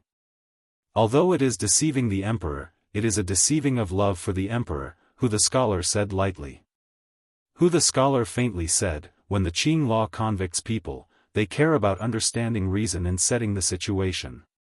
A clear heart knows the reason and understands the situation. The officials of the Ministry of Revenue and the minister are magnanimous and sincere. Your Majesty, please investigate. Oh. The emperor seemed to be very interested in this saying. He smiled slightly and said, but, the law is here. If we don't act according to the law, how can we pacify the mouths of the people under heaven? How can we pacify the desire of the officials to abide by the law? There is no need to block the mouths of the people under heaven, Hu the scholar replied in an even voice. As long as the breach in the dikes of the great rivers can be blocked, the people can see with their eyes, hear with their ears, have food to eat, and have a place to live, they will know of your Majesty's painstaking efforts. The emperor was moved and nodded his head. Hu the scholar continued, as for the officials. A faint, bitter smile suddenly rose to the corners of his lips. If the officials truly abide by the law, then so be it. In my opinion, although the Qing law is important, it is not as important as a word from the emperor. If your Majesty sympathizes with the hard work of the Ministry of Revenue and deals with them leniently, the officials in court will be grateful. In the end, he quietly said, Your Majesty, it has been raining continuously recently. This last sentence was said very quietly. Other than a few officials near the throne, no one else could hear it. The emperor sank into deep thought. He knew that the scholars of the Hall of Governmental Affairs closest to him were standing on the side of the Fan family for the sake of the court and the wealth of the Qing kingdom. He furrowed his brows and thought that Hu and Shu did not know his true intentions. They had also been provoked by the matter of Xiaofan, which was why they had come out to protect the Fan family. But, was his method this time truly inappropriate? Did all the officials in court with some conscience think Fan Jian should stay? His furrowed brows gradually relaxed. Gazing at Fan Jian below, he quietly asked, I don't want to hear what other people say. Tell me, why did you move the silver to the river transport governor's yamen without my permission? Fan Jian sighed and took a few steps forward. Bowing to the ground, he replied simply, Your Majesty, I'm afraid I won't make it in time. This amount of silver was actually a portion of the silver the Ministry of Revenue had sent to Jiangnan. The emperor knew this, and so did Fan Jian. The emperor knew this. In court, he had been attacked by the officials using this as an opportunity, yet Fan Jian insisted on not defending himself. He did not try to have the emperor share the burden for him. For the benefit of the people, he dared to move the silver from the treasury to Xiaofan River. He was truly a rare righteous official in the Qing kingdom. No wonder he had moved the scholars Hu and Shu. For the emperor's face, he dared to not defend himself in the face of a serious crime. He was truly a rare loyal servant in the Qing kingdom. No wonder the emperor was moved. The emperor thought deeply and then slowly nodded his head. After the court meeting, a clear edict came down. The Ministry of Revenue was in a serious deficit. The emperor was furious and ordered the investigation to continue. The problems that had already been found were handed over to the Overwatch Council and Supreme Court to be responsible for investigating. The Minister of Revenue, Fan Jian, was stripped of his second-rank title, fined his salary, and kept in office. Speaking of which, it was funny. This second-rank title had been added by the palace after Fan Xian had saved the emperor in the Hanging Temple. As for the salary forfeiture, adding on to the salary forfeiture last time, Fan Jian would not receive a salary for a full 2 years. However, he still sat firmly in the position of Minister of Revenue. Correspondingly, the deficit that the Ministry of Revenue had found implicated many officials. A vigorous investigation began. The various powers were forced to cut off their own hands and feet to prevent the deficit the Ministry of Revenue had suppressed for so many years from cutting off their own heads. The Crown Prince's 400,000 liang of silver had been filled by the Empress Dowager's private savings. However, the officials of the other factions did not have such a good grandmother. Regardless of whether it was the Eastern Palace faction or the eldest princess faction, large numbers of officials fell one by one. Some new blood, such as He Zhongwei, began to gradually enter the court. Last autumn, because of Fan Xian's battle with the second prince, a group of officials had already been purged. This late spring, because of the battle between the Ministry of Revenue and the eldest princess, another group of officials had been purged. Abandonment became the main style in the court for a time. The origin of this story was in Jiangnan. It was because Fan Xian had created this fake situation that the people on the eldest princess's side thought they had caught the Fan family's greatest crime. That was why they dared to throw out so many pawns into this muddy water with the intention of pulling the Jingdo Fan family off their horse. However, no one had thought that the silver had come from northern Qi. The Fan family did not touch the silver in the national treasury. Of course, the emperor thought he knew that the Fan family had moved with his permission. The emperor thought he knew everything under heaven, but he was wrong. In any case, the Fan family had found a foothold with unusual difficulty, and the emperor's control over the officials increased a bit, making the palace a bit more stable. Everyone was happy. Looking at the present situation, at least on the surface, there was no longer any power in Jingdo that could threaten that chair. For a moment, spring was bright and peaceful. Secretly, the Crown Prince and the Second Prince were forced to form a temporary alliance. Although the Fan family had suffered some damage because of this matter, everyone knew that if Fan Xian, who was far away in Jiangnan, came back, something big was sure to happen. To be able to force two irreconcilable dragons to unite together, this kind of might and power was enough to make everyone feel proud and elated.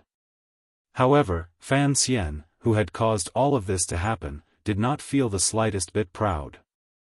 For one, it was because news from Jingdo had no way to travel so quickly to the distant Jiangnan. For another, it was because he could beat the princes until they didn't dare to make a sound in Jingdo.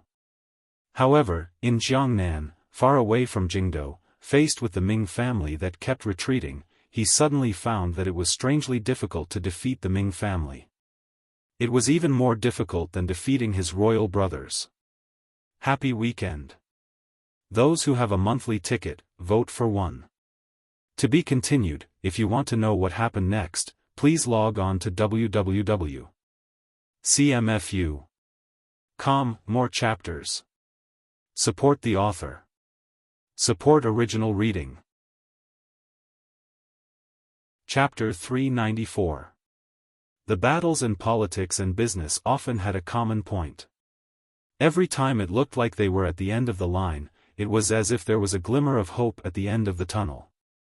Just as the oil was cooking the fire, who knew that it would instantly turn into a cold autumn?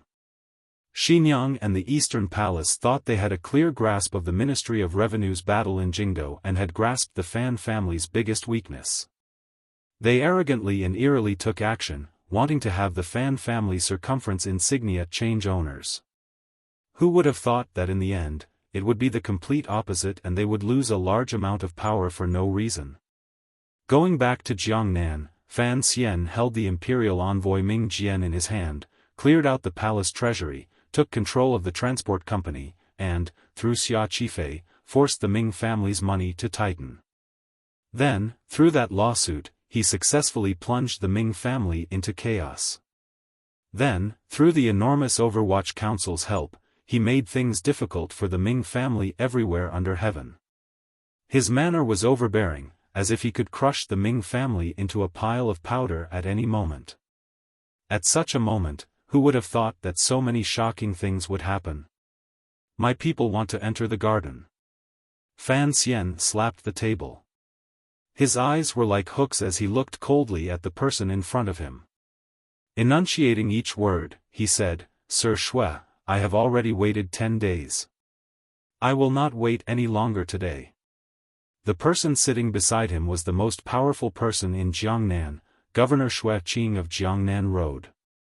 The place the two of them were having their secret discussion was in the study of the governor's manor. The accounts master of the Juanshan conference, who was also the Ming family's housekeeper, Zhou, had already been discovered by the Overwatch Council and was currently hiding in the Ming garden. Regardless of whether it was for the assassination attempt at Jiangnan restaurant or Fan Xian's strong interest in the Juanshan conference, the Overwatch Council had enough reason to kill their way into the Ming garden and drag out that person. However, it was, after all, the Ming garden, one of the 3 great gardens in the world. It represented the interests of countless people in Jiangnan, countless people's lives, and countless people's hopes. Even if Fan Xian wanted to send people into the Ming garden to search, he had no choice. He had to first go to the Jiangnan governor's manor to communicate with Shui Qing. As long as Shui Qing was willing to nod, Fan Xian did not care much about the Ming family or the Jiangnan aristocracy. It was a pity that time was pressing, so he could not send a Bao to Wuzhou first. Naturally, he would not be able to clearly find out what Shui Qing's bottom line was from his father-in-law's mouth. Fan Xian could only go straight to the governor's manor and make this seemingly shocking suggestion. Shui Qing's attitude was clear. Shui Qing's attitude. Yes. Wanted the governor's manor to send people to the investigation? No way. The Jiangnan governor was not afraid of offending the Ming family, but he knew how ruthless it was. The Ming garden was like a door. In the first few months, he and Fan Xian had been tidying up the Ming family's property outside the door and tormenting the Ming family's spirit. They had not touched the Ming family's foundation. Thus, the other party had blindly retreated, endured, and appeared weak. Once the people of the government stepped into the Ming family's high threshold, the proper court of the Qing kingdom did not care about overthrowing a wealthy merchant family, even if this family was the wealthiest in the Qing kingdom. The problem was, the Ming family directly and indirectly supported hundreds of thousands of people and affected the lives of most of the common people in Jiangnan. The Ming family did not even need to fight back. As long as this situation came out, the stability of all of Jiangnan would become a major problem. Governor Shui Qing looked coldly at the young man beside him. He thought to himself, "You are the imperial envoy. When the time comes and Jiangnan becomes a mess, you can just pat your butt and leave. After you return to the capital, there is still the emperor, Director Chen, and Minister Fan to support you. But what about me? Will I have to throw all the mess after this onto myself?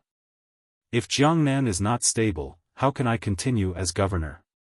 Thus, after Fan Xian politely came to the governor's manor to discuss matters, Shui Qing firmly refused the request of both sides to cooperate in investigating the case.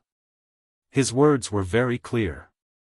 Since it was that mysterious Juanshan conference, since it was a problem the Overwatch Council had found from the beginning, and since it did not involve local government, it was fine for his people to help the Overwatch Council clean up on the outside. However, he was not willing to directly enter Ming Garden and cause trouble. This was the way of being an official.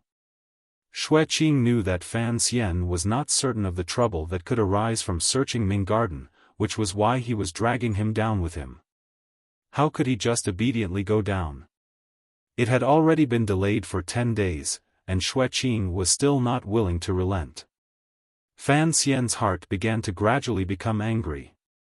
After leaving the governor's yamen, Fan Xian climbed into the carriage. He furrowed his brows and supported his chin with his hand. He began to stare blankly. Deng Ziyu glanced at Fan Xian and quietly said, "We have people watching the Ming garden the entire time. I heard that the fourth Ming master hasn't suffered much in the Suzhou government. If we want to enter Ming garden to capture people, we can do it ourselves. Actually, we don't necessarily need the governor's manor's help. I'm just afraid we will lose some people." Naturally, Ming garden had its own thugs and even powerful private military forces. Fan Xian had once glanced at the garden from a distance and knew that with some slight modifications, the garden could become a sturdy castle. If the Overwatch Council wanted to forcefully attack it without the help of the Black Knights, it would be a difficult matter. If Xue Qing did not nod, the Black Knights would not be able to enter deep into the bustling city of Jiangnan. Entering the garden is not difficult. Fan Xian smiled bitterly and shook his head. As long as the Ming family is not prepared to rebel, the Overwatch Council can take my personal letter and enter the garden to search. Would they dare to stop us? What castle and military forces? It's all fake. The old Ming matriarch wouldn't dare to move a single person. His face gradually became cold. But, if we want to enter Ming garden to capture people, there are two problems. First, we don't know how many aces there are in the Juanshan conference. If that housekeeper Zhou, who knows the inside story of the Juanshan conference, has not been silenced, will those aces protect him from Suzhou? Second, we can't make too much of a ruckus. The Ming family has already shown weakness for a few months. The atmosphere of sorrow is incomparably thick, particularly after the fourth Ming master was captured and brought into the Suzhou government. The Suzhou government has not been released, and the rumors outside are becoming more and more bizarre. Deng Ziyu listened quietly to the side. He knew what the commissioner was worried about. Presently, all of Jiangnan was saying that the Overwatch Council, under Fan Xian's command, was bullying the Ming family with the intention of taking over their property. It was about to evolve into a story of murder and theft. One had to have a good reason for going against the Ming family. However, the court's reason for dealing with the Ming family had never been straightened out. Thus, in Jiangnan, from the gentry to the common people, they all began to stare at Fan Xian with wary and disgusted gazes. The reputation Fan Xian had built in Jingdou for 2 years had already been greatly polluted. Ming Qingda is a smart person, Fan Xian furrowed his brows and said. This move of retreating in order to advance is indeed beautiful. It looks like they are only retreating, but we are still pressing forward step by step. In the eyes of the common people, their emotions will always be biased. Furthermore, the Ming family has deep roots in Jiangnan. Their ability to mobilize public opinion is much stronger than our own 8th Bureau. Ever since they knew that housekeeper Zhou was hiding in Ming Garden, the Overwatch Council Palace Treasury Transport Company's attacks on the Ming family became more and more ferocious. The Ming family's property was endlessly harassed and gradually looked like the sun was setting in the west. It looked incomparably pitiful. Public opinion is a very important matter. Reputation is also very important, Fan Xian sighed. If we continue to suppress the Ming family like this, not only will the common people be disgusted with me, even the royal merchants that Xia Qifei is in contact with will probably grow wary of the court. No one knows whether or not they will become the second Ming family. What gives me the biggest headache is... He shook his head. Right now, we are not clear about the situation in the capital. I don't know if we make too big of a move, too many people will die, and too much criticism will be stirred up. Will it give the people in the capital an excuse to move me back? With the situation in Jiangnan still unsettled, Fan Xian did not want to return to the capital, particularly since he would be held back by the women in the palace.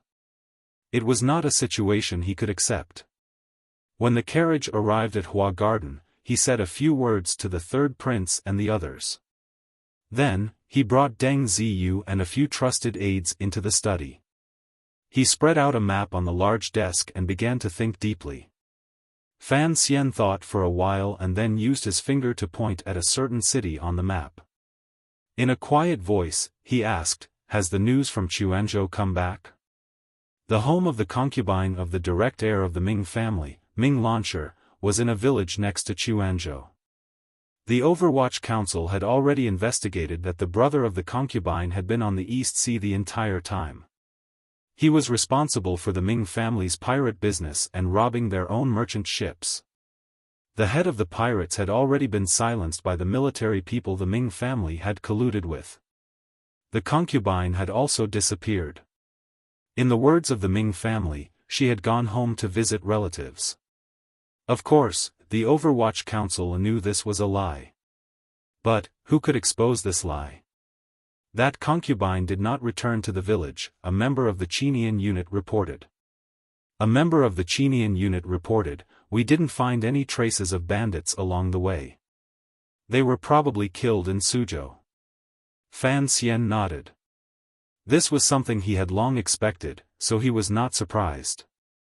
Straightforwardly, he asked, "What is important is that since that village was the pirate's home, there must have been people who followed him onto the island to become bandits. Those relatives must have some understanding of this matter. Since the Ming family had bathed that island in blood, those villagers would not foolishly stand on the side of the Ming family." A glimmer of shame flashed across the face of the member of the Qinian unit. "That village is already empty." Fan Xian furrowed his brows tightly. The village was empty? There was no need to ask for a reason. Since it was empty, it could not be separated from those dirty tricks. What about the families here? His finger was still pointing directly at Quanzhou. Furrowing his brows, he asked, "The officials of the shipping department were killed by those pirates. When did those families come to the Suzhou government to report?" Another member of the Qinian unit replied in a heavy voice, "Most of those families have already returned to the mainland. Only a few are still in Quanzhou. However, the people of the 4th Bureau went to ask probingly. Those families received a large sum of compensation. Their desire to pursue the pirates has faded. What is important is, the Ming family has indeed treated them well. They do not believe the Ming family would collude with the pirates." Fan Xian was startled. Shortly after, he said with slight mockery, "Of course not collusion. The Ming family is the pirates." Immediately after, he asked a few more about the previous arrangements of the 4th Bureau and received not very good answers. Only now did he know that after he cut down the Chui family in Jingdou and during the days when Yan Bingyun was plotting against the Ming family had already made sufficient preparations. They did not leave behind too many loopholes. Fan Xian sat down on the slightly cold chair. In his hands, he held a bowl of warm tea as his thoughts wandered. His subordinate looked at the commissioner in silence, not knowing what to say. It looked like it would be difficult to bring down the Ming family in a short amount of time if he took the open and above-board path. However, he had to use the Overwatch Council's dirty methods. After all, Jiangnan was not other places.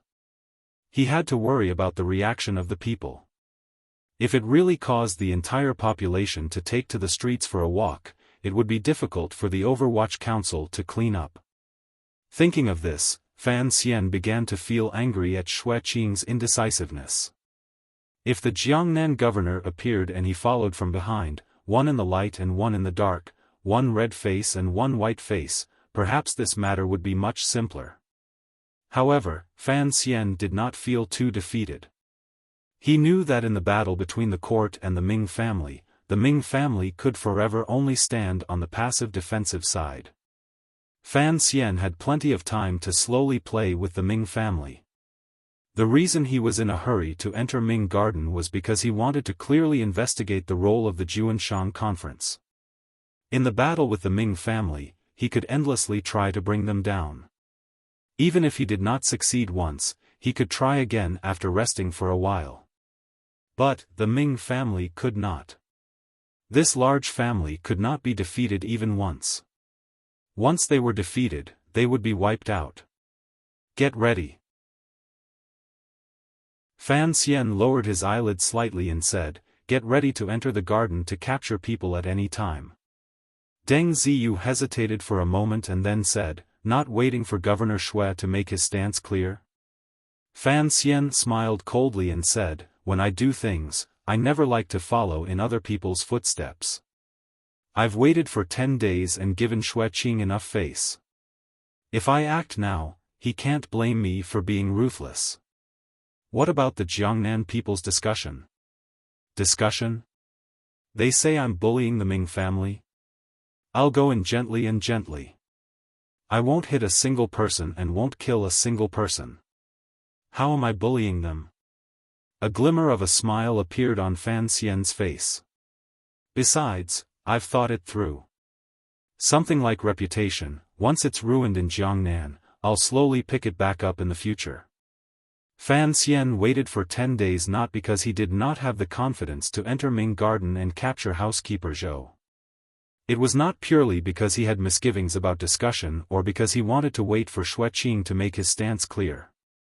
More importantly, he was waiting for news from Jingdou. After the palace treasury bidding, he knew clearly that the eldest princess faction in Jingdou would launch an attack on the Ministry of Revenue. He was waiting for the result of this matter. The matter was in Jiangnan, but the commander was in Jingdou. As long as the situation in Jingdou was unclear, it would be difficult for Fan Xian to act in Jiangnan. The next day, birds cried out from the willow branches. 3 fast horses charged into Suzhou under the cover of dawn. The bailiffs guarding the city only knew that the people coming were secret agents of the Overwatch Council and did not dare to stop them. The sound of hooves thundered as they charged outside Suzhou's Hua Garden. Someone had long led the 3 riders into the garden. This was the Overwatch Council's fastest way to send news. It was many times faster than the Qin Court's courier service. Fan Xian held the council report Mu Tai had sent from the capital and was slightly happy. He knew that the result of the matter was as he had guessed. The Ministry of Revenue was fine, and the eldest princess side had suffered a great loss. However, as intelligent as he was, he could clearly see that the emperor wanted to use the opportunity to have the old Fan family in Jingdou leave the stage. His slightly happy face immediately darkened. However, he didn't have time to think about his father's matter. Fan Xian shook his head and said to the Overwatch Council official beside him who had been receiving orders the entire time, "Enter Ming Garden and arrest them." The Overwatch Council official accepted the order and left. For a moment, a number of officials came out from the yamen all around Suzhou. The hooves of horses shattered the silence of the morning. Outside the city, 40 or so Overwatch Council officials rode openly and directly toward Ming Garden under Deng Ziyu's lead. "Be careful," Fan Xian turned his head and warmly said. "No one knows who else the Juanshan Conference has left in Jiangnan." Lady Haitong's 2 hands were in the large pockets of her flowery clothing. She tilted her head and smiled. Early in the morning outside Suzhou, after the early birds chirped once, they returned to the trees to sleep. It was quiet all around the road, particularly around the beautiful and spacious Ming Garden. One could only hear the faint sound of water being poured and washing coming from inside. Everything was the same as any other day. Suddenly, dozens of riders came galloping along the road. The people on the horses were all wearing the robes of the Overwatch Council. Following the arrival of these dozens of riders outside the Ming Garden, the secret agents of the Overwatch Council who were responsible for monitoring the surroundings of the Ming Garden also appeared from the trees and behind the mountain. Some of them merged into their colleagues who had come to inspect the garden, while some of the spies disappeared without a trace.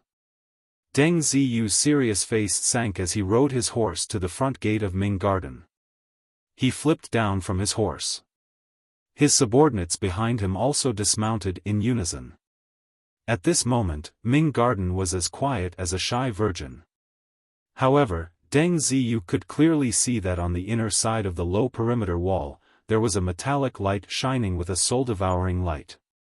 On the high ground to the left, he could see longbows and crossbows. The other party was already waiting in formation.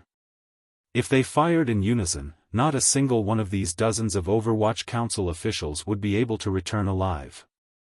However, Deng Ziyu's expression did not change because he believed in the commissioner's judgment. Although the Ming family were bandits in their bones, they would not be stupid enough to initiate a firefight when faced with the Overwatch Council. As expected, the front gate of Ming Garden was slowly pulled open. The young master of the Ming family, Ming Launcher, whose eyes were slightly red and who seemed to have not slept all night, stood respectfully by the gate.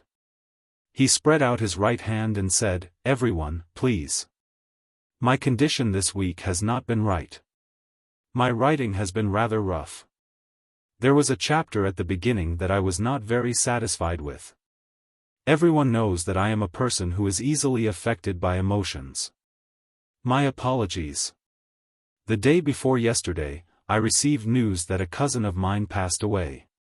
She was not more than 40 years old.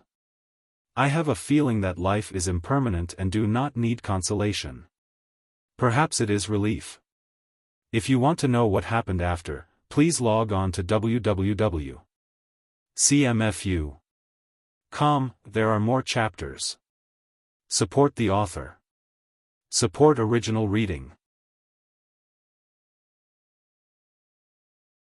Chapter 395. Report. The carriage stopped 2 streets away from the Suzhou government. The Tiger Guards cautiously watched the movements around them. An Overwatch Council secret agent wearing commoner clothing leaned over and examined the token. He moved closer to the carriage window and spoke in a quiet voice. In the carriage, Fan Xian was holding something and reading it closely. He nodded and said, "Speak." Ming Garden has not resisted. The people of the 4th Bureau have already gone in and are currently searching. For now, there are no results.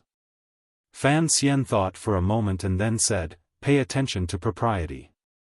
Tells you not to be too arrogant." The secret agent made a sound of acknowledgement and turned to leave the carriage, disappearing into the morning crowd in Suzhou. The carriage slowly began to move again. It had traveled half a street in the direction of the Suzhou government.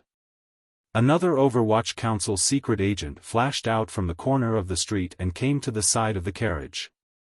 Lowering his voice, he reported, "There are no unusual movements at the docks." Fan Xian was silent and waved his hand to let the person go. From Hua Garden to the Suzhou government, they had to pass through half of Suzhou. Along the way, the carriage moved silently and did not attract much attention. Most of the people of Suzhou did not know that this morning, the Overwatch Council officials had already charged into Ming Garden like wolves and tigers. During this distance, the crows that the Overwatch Council had temporarily mobilized began to report news from all sides. All of the information related to the Ming family's response was gathered into this moving carriage. For example, the situation in Ming Garden, the situation of the Ming merchant house opening as usual, and the response of the governor's yamen. All of it was sent as quickly as possible into the carriage and handed over to Fan Xian for him to consider.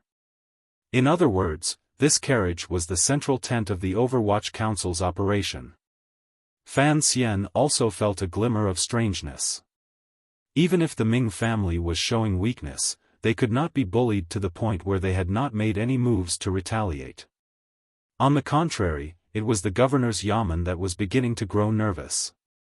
There were already rumors of troops being mobilized. In today's plan, seeing the Ming family's response was one thing. Capturing that housekeeper Zhou was the most important. During these few days, Ming Garden had been under the Overwatch Council's close surveillance. Housekeeper Zhou should not have had any chance to escape. Most importantly, the Ming family still did not know that the news of housekeeper Zhou hiding in Ming Garden had already been grasped by the Overwatch Council.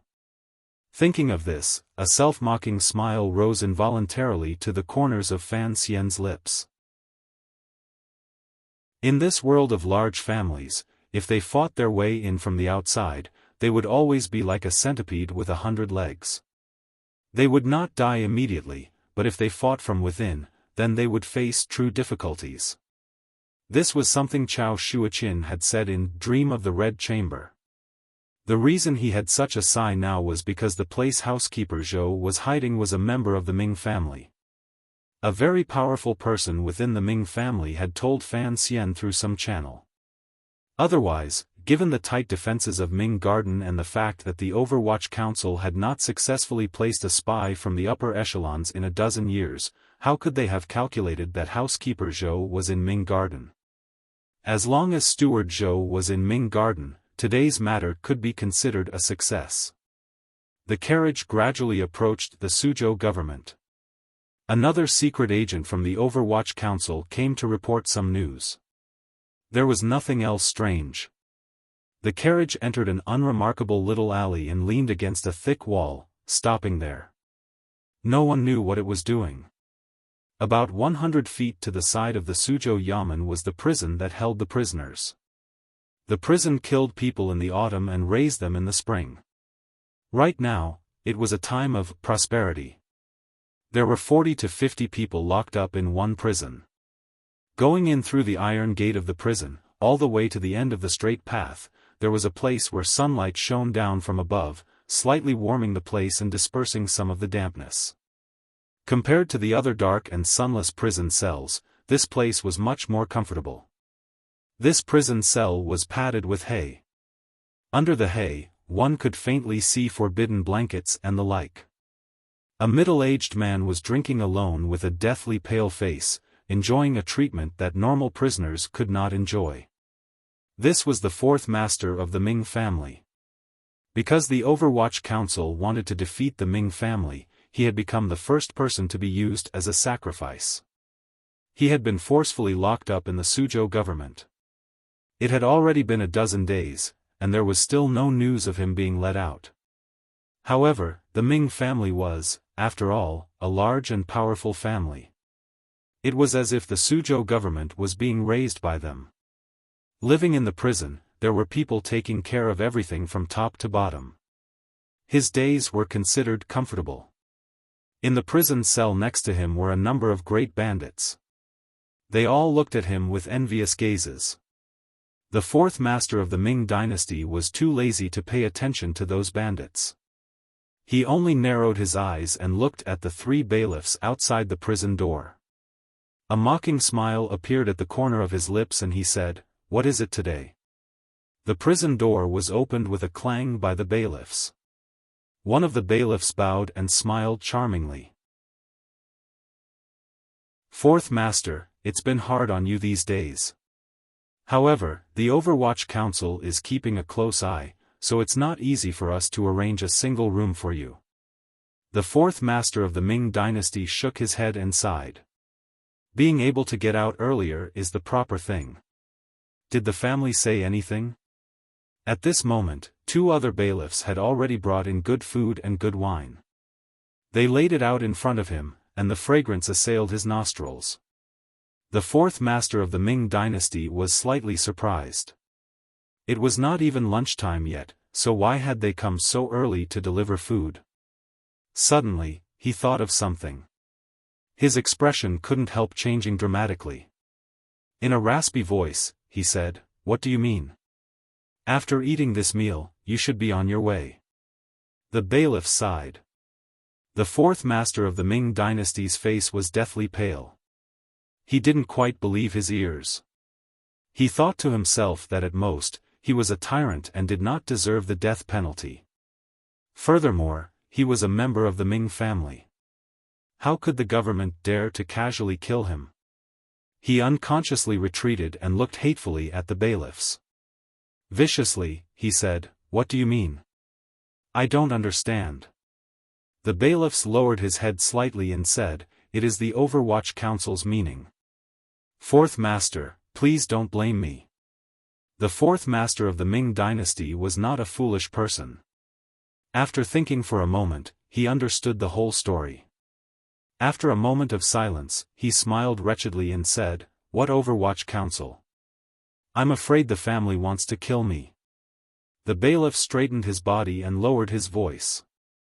"Since you understand, then don't mind it too much. It's not for the good of the family. The Overwatch Council is pressuring the family tightly. I heard they already entered the garden this morning. If we don't do something and make a ruckus, how could the Overwatch Council be willing to stop? You are the fourth master.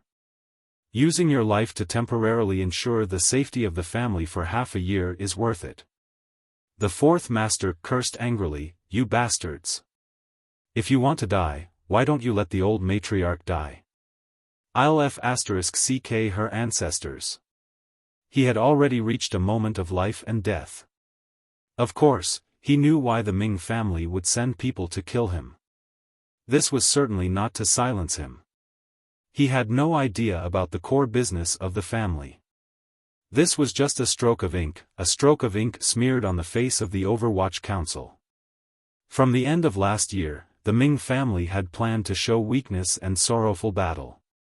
They needed to use the death of the fourth master of the Ming family as the opportunity to explode. Thinking of this, his heart was filled with despair, dissatisfaction, and anger. The expression of the bailiffs changed and he said, "The old matriarch is the protector of the Ming family. Fourth master, please be more respectful with your words." The fourth master smiled wretchedly and retreated to the corner of the wall. Cursing and swearing in his mouth, he said, "I am also a master of the Ming family. Why must I die? Just because I am not her biological son?"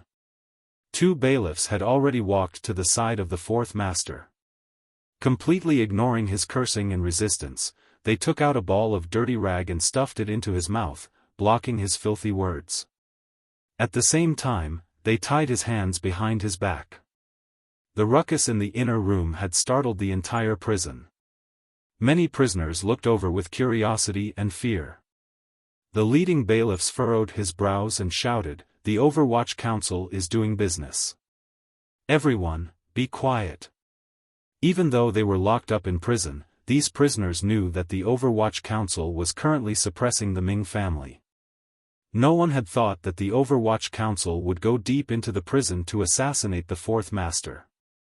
They couldn't help but feel a chill in their hearts and gradually felt injustice for the Ming family. However, no one dared to glance in that direction for fear of bringing trouble upon themselves. The bailiffs looked at the plate of food in front of him and shook his head. Regretfully, he said, "You can't even eat your last meal well. It has been hard on you." After saying this, he waved his hand. The two bailiffs holding the fourth master took out ropes and wrapped them around the fourth master's neck. The fourth master's neck was tied, and his face was red from the suffocation. His feet stomped endlessly on the ground, sending the hay flying everywhere and dirtying the quilt below. The ropes became tighter and tighter. The fourth master's eyes seemed to bulge out of their sockets. His nostrils flared wide. He looked strangely terrifying. The strength of his feet stomping also became weaker and weaker. He was like a dying frog, bouncing weakly. One could imagine the hopelessness in the heart of the dying fourth master. One could imagine the hatred he felt toward the old woman of the Ming family and Ming Qingda. However, he was already going to die. What could he do? The bailiffs looking coldly at the dying fourth master suddenly felt strange. Out of the corner of his eye, he glanced at the cell nearby. The prisoner was looking at him. The prisoner was looking at him coldly. It did not seem like he was cold-blooded watching the spectacle. There was also not a glimmer of fear. He turned around in astonishment and saw the prisoner take out something from the pile of hay and aim it at him. A crossbow. Shing shing shing. 3 crossbow noises rang out. 3 crossbow bolts flew out and accurately pierced the throats of the 3 bailiffs. The 3 of them clutched their throats. They didn't even have time to make a sound before they fell to the ground. Their feet stomped twice and they died. Once the bailiffs died, the ropes loosened. The already dying fourth master's powerless feet gradually regained strength. He slowly opened his eyes and glanced at the prisoner next door with a confused and muddy gaze. He didn't know why the other party had saved him, nor did he see clearly how the other party had saved him. The prisoner seemed to have done nothing. His eyes were looking straight ahead as he crouched by the bars. The fourth master's entire body was sore and weak. His pants were wet and smelly, but he knew he had escaped death. At this moment, the thick wall behind him, as if it was being manipulated by a ghost, quietly opened up a hole, revealing the clear blue sky outside. Gauda pulled back his long knife. His face was slightly pale. Forcefully breaking through the thick walls of the Suzhou government prison had also used up a lot of his zhenqi. He entered the prison cell, picked up the fourth master with one hand, and left the prison.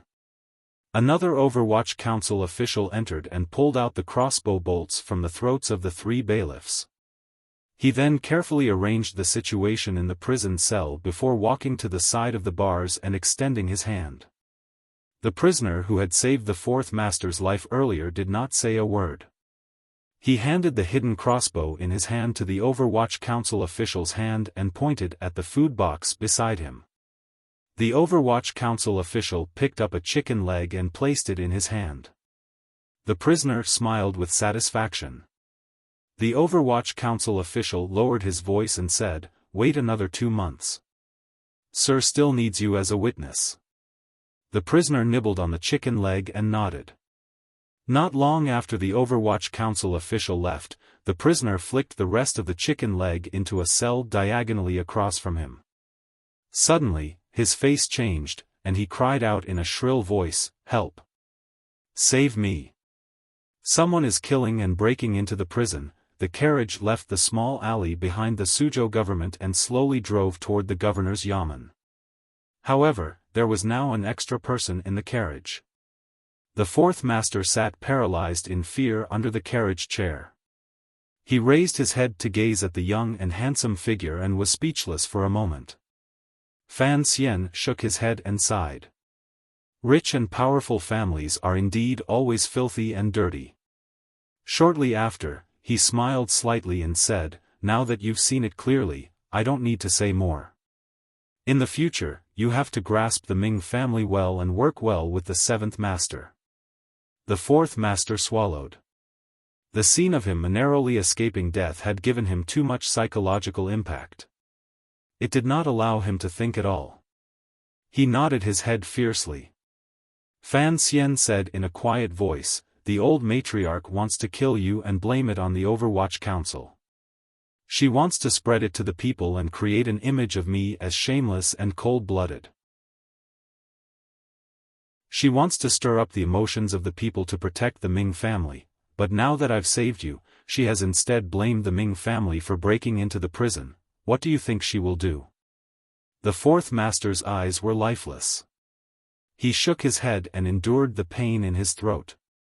In a hoarse voice, he said, "Sir, don't underestimate that old B***tch. So, my condition is not just a problem of my mental state. I've caught a cold, a bad cold. Hissing pain. I've written less, but the quality seems to be better. My satisfaction is rising.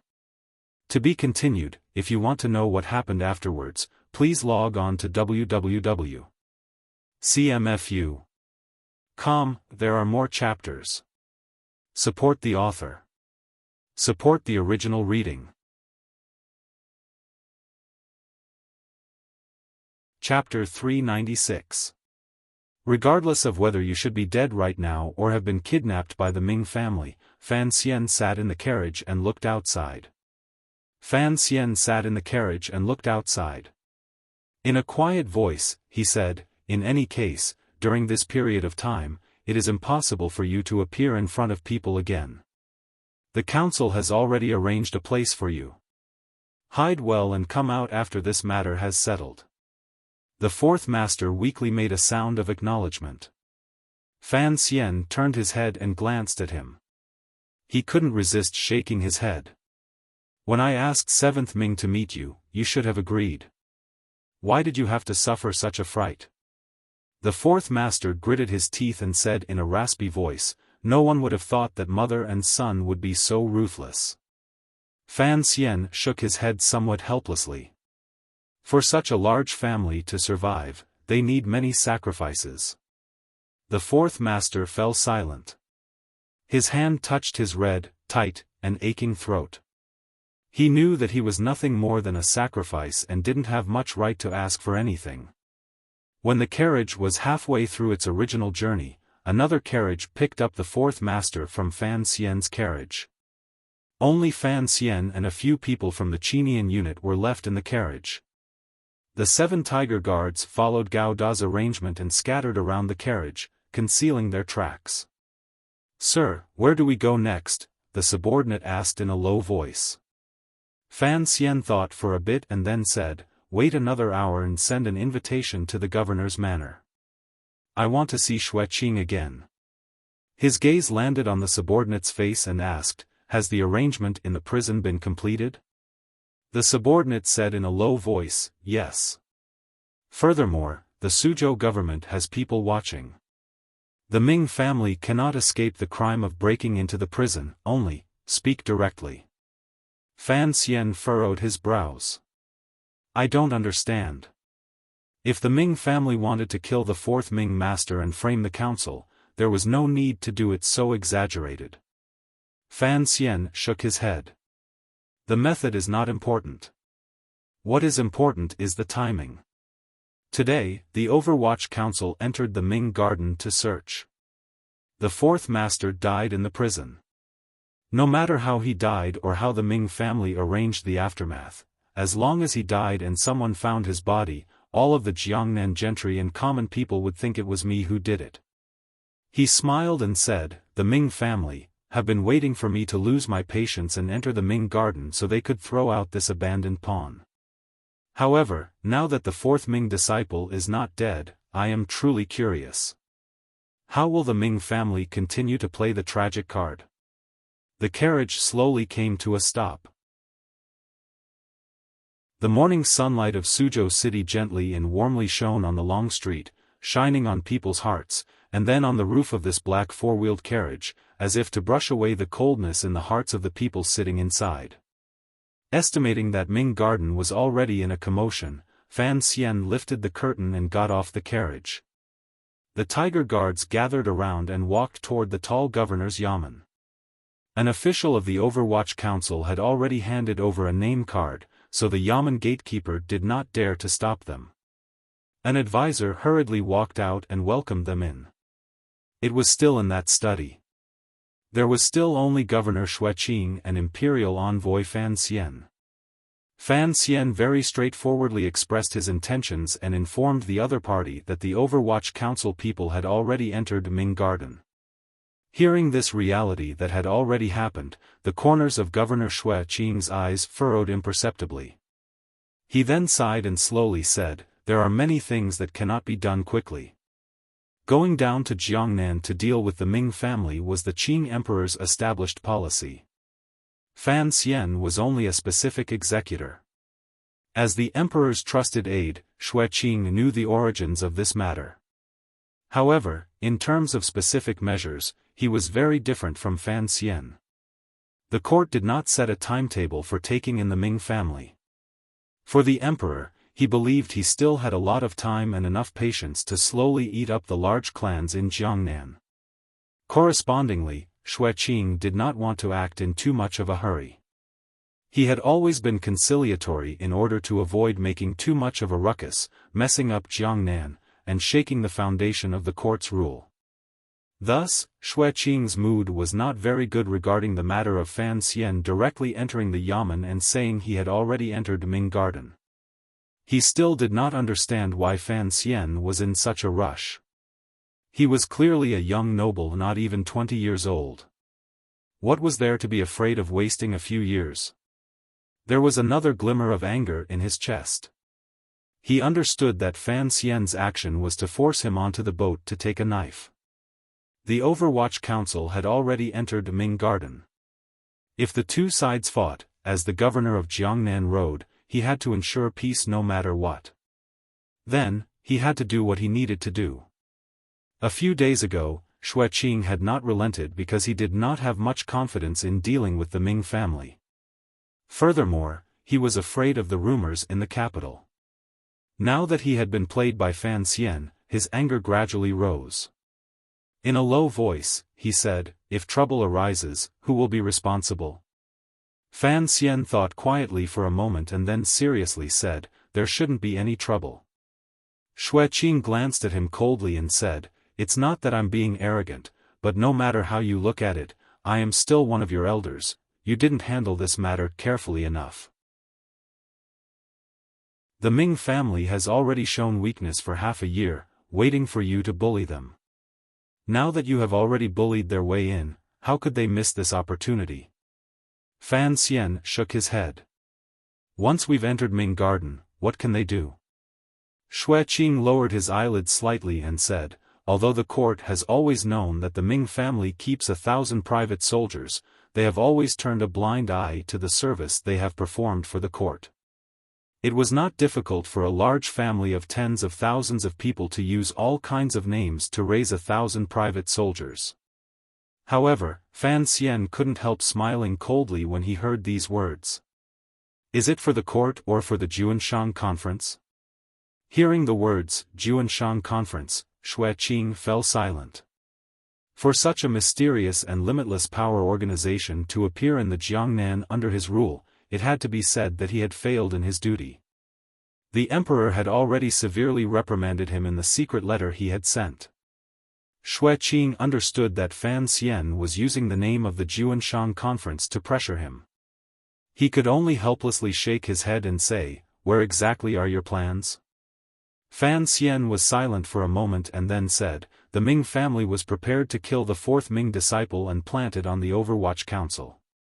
I stopped this matter." "In the Suzhou government?" Xueqing was slightly startled. Only now did he understand why Fan Xian appeared to have a card up his sleeve. 1,000 private soldiers. As long as the Ming family does not raise the flag and rebel, I will only send 40 people in, and they won't dare to move. Fan Xian continued to smile slightly and said, "Don't they like to play retreat in order to advance? I want to see just how far they can retreat." Xueqing half closed his eyes and said, "They really won't dare to move. What you have is not an imperial edict." Fan Xian responded with equal harshness, "I have not taken an imperial edict, but I have the emperor's sword." Xueqing lightly said, "As long as a few more people die in the Ming Garden and adjust their emotions, it is not impossible for them to bury your 40 Overwatch Council secret agents in the Ming Garden, the emperor's sword." The Ming Garden can find enough excuses to argue that they did not know of this and only thought that Sir Fan Jr. of the Overwatch Council wanted to kill and steal property, so they were forced to retaliate. Don't forget, the Ming family has laid the groundwork very well these few months. For something like this to happen at this time, everyone under heaven will believe them. These words stabbed into Fan Xian's heart. If the Ming family was truly forced into a corner, it was not as if they could not do such a crazy thing. Given the Ming family's foundation in Jiangnan and support in the capital, they could completely shed all pretenses of cordiality with Fan Xian. Furthermore, the Overwatch Council had entered the Ming Garden first. Even if the two sides fought openly, public opinion would completely fall on the Ming family's side. Unexpectedly, Fan Xian did not seem to care about this at all. There was not a trace of emotion on that young and handsome face. Xueqing couldn't help but furrow his brows. Fan Xian finally opened his mouth. There was a faint self-mockery at the corner of his lips. The Ming family is waiting for me to act, and I am also waiting for the Ming family to act. As long as we shed all pretenses, if they actually dare to touch my subordinates, no matter what, I will frame them as rebelling. Regardless of whether the people under heaven believe it or not, I will place this hat on the head of that old Ming matriarch. To say such a perverted thing in front of the governor, Fan Xian could not be said to not be daring. However, his following words made Xueqing feel a glimmer of coldness. Naturally, no one would believe they would rebel. Fan Xian smiled slightly and said. However, once we act, the Black Knights that have been staying in Jiangbei will come. I will kill everyone in the Ming Garden. As long as everyone in the 6th branch is dead, who will cry out for them? The Jiangnan people or the Jiangnan gentry? He continued to calmly say, even if they cry out for their grievances all the way to Jingdou, so what? Even if they file a lawsuit before the emperor, so what? I have killed everyone in the 6th branch. There is only Xia Qifei left. At most, there will be the 4th Ming prince as an ornament. The court will still have the Ming family property in their hands. As long as the goal is reached, it doesn't matter if the methods are dirty. He turned his head and stared into Xueqing's eyes.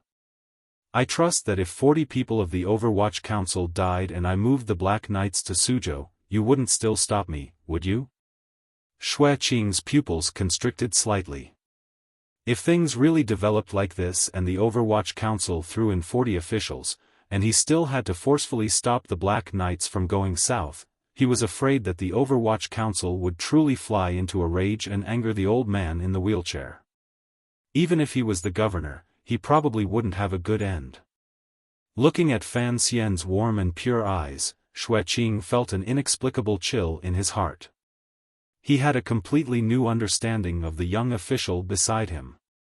It turned out that Commissioner Fan of the Overwatch Council was indeed a powerful figure who killed without blinking. The way the younger generation did things was indeed sufficiently crazy. What about you? After massacring Ming Garden, Fan Xian would not have a good ending. However, Xueqing still did not believe that Sir Fan Jr. would gamble with the Ming family on this. Me?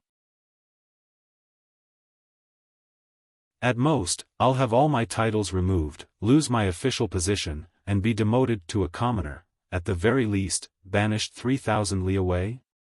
Fan Xian seemed to be thinking about his own end and laughed out loud. It's not like you don't know. I can go anywhere in the world. Xueqing couldn't resist shaking his head and sighing.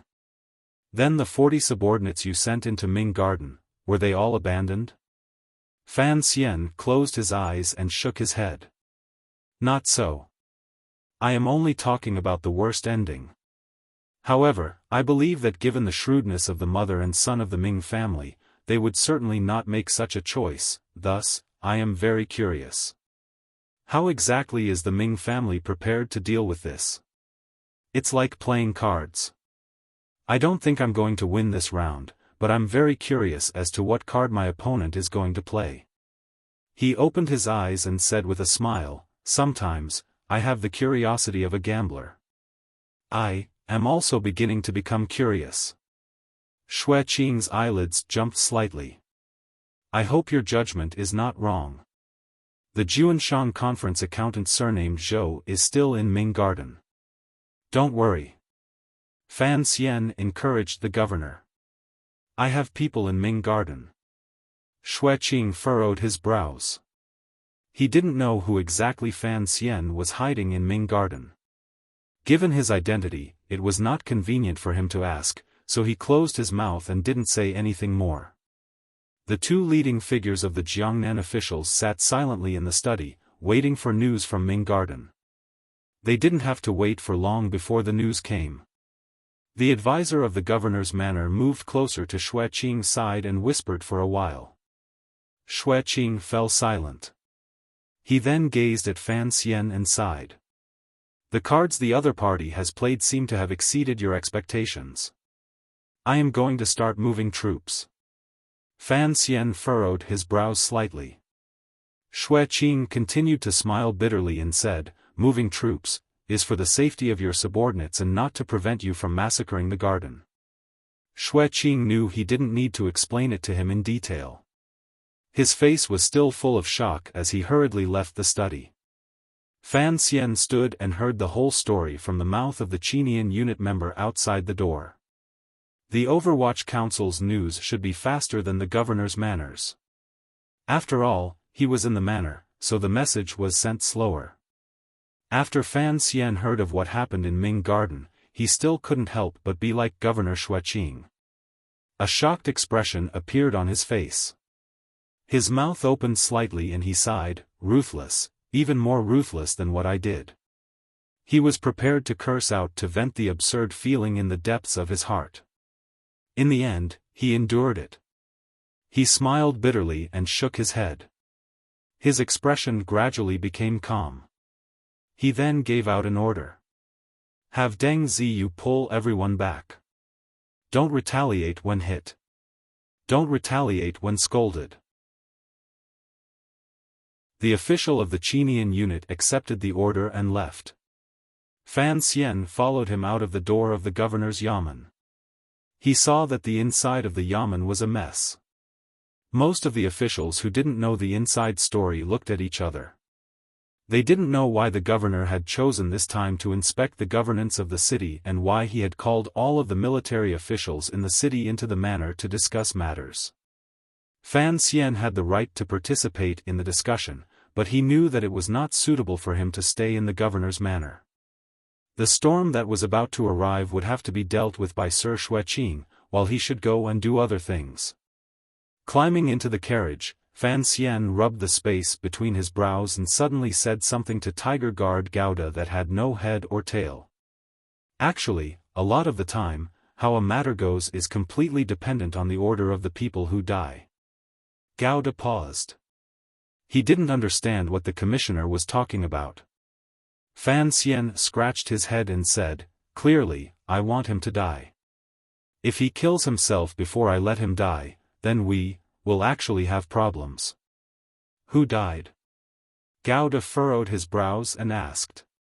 "The great-grandmother in the eyes of the Jiangnan people, the old matriarch of the Ming family who has saved countless poor people," Fan Xian said with a slight smile.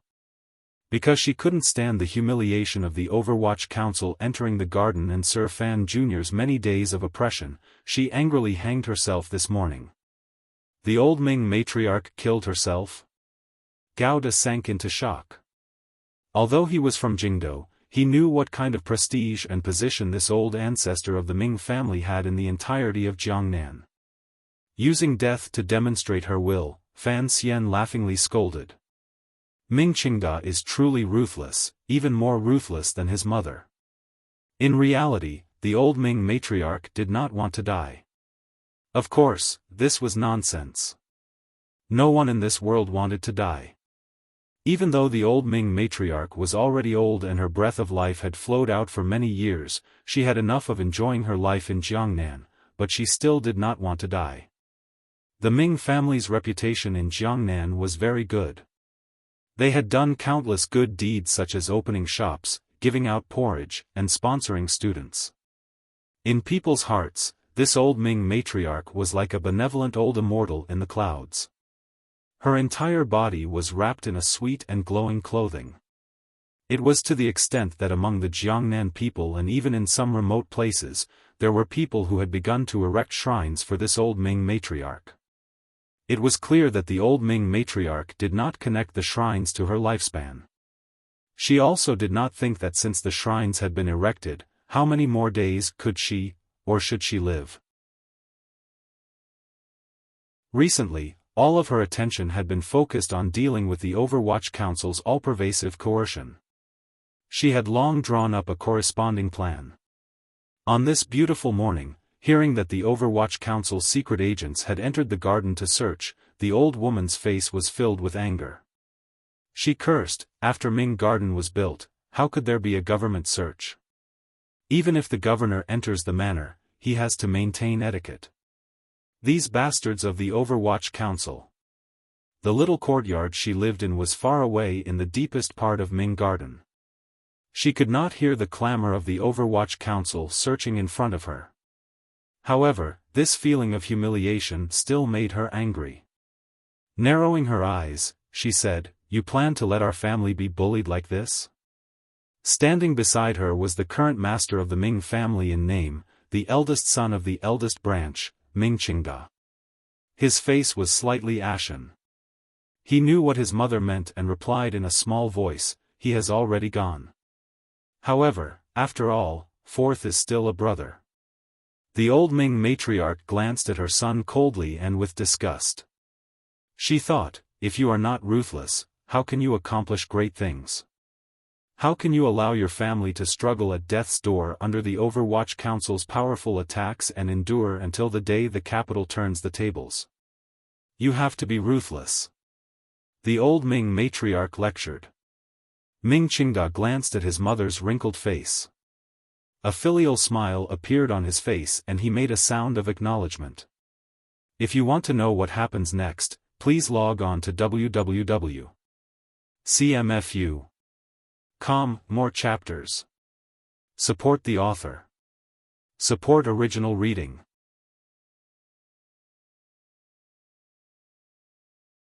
Chapter 397. The Overwatch Council broke into the garden like this today for Sir Zhou. Ming Qingda glanced at his elderly mother and said evenly, "Do you want to?" The old Ming matriarch glanced at him coldly and knew what he meant. Housekeeper Zhou was the head housekeeper of the Ming family and the accountant of the Juanshan conference. This person was too important. If the Overwatch Council found him, many of the inside stories of the Juanshan conference would be grasped by Fan Xian and, indirectly, by the emperor. Regardless of whether it was for the sake of Ming Garden self-protection or for the safety of the Juanshan conference, housekeeper Zhou would undoubtedly die. The problem was, the old Ming matriarch sighed gently and said, "It's not like you don't know that this Sir Zhou was sent to our home by the eldest princess. To kill or not to kill, we cannot make a decision. The search is about to reach the back," Ming Qingda said expressionlessly, but a glimmer of cold laughter flashed through his heart. Juanshan conference? How could an organization of that level be something a wealthy merchant family like the Ming family should be involved in? As expected, they were now riding a tiger and couldn't escape even if they wanted to. He always had a deep prejudice against the old Ming matriarch and the eldest princess for tying them so tightly. As for the Juanshan conference, he avoided it even more. The old Ming matriarch slowly closed her eyes and said, "Don't worry. Sir Zhou's safety should be no problem." The old woman suddenly furrowed her brows and said hesitantly, "There is one thing I still don't understand. Why is the imperial envoy so sure that Sir Zhou is still hiding in Ming Garden? If he can't find him, how will he explain it to the people under heaven?" Ming Qingda's heart thumped, but a similar expression of confusion floated to his face. The old Ming matriarch thought for a bit and felt a bit tired. She shook her head weakly. Her white hair made her appear old. "I'm tired," the old woman said with disgust. "Don't let those Overwatch Council dogs disturb my rest." "Don't worry, mother." Ming Qingda walked to her side and placed his hands on her shoulders as if preparing to help her up. Evenly, he said, "In the future, no one will disturb your rest." The old Ming matriarch turned her head in shock and saw the flash of guilt, fear, and ferocity in her son's eyes. Then her mouth was covered, and a leather rope was tied tightly around her throat. The old Ming matriarch wanted to cry out, but she couldn't. Her hands were held tightly by her own son. She could only kick her feet forcefully. That pair of small feet bounced randomly and made popping noises. The old woman's eyes flashed with endless fear and resentment as she stared at the principal maid not far away from her. She did not know how many trusted aides she had in the mansion, but at this moment, none of them were by her side. She did not know where they had died.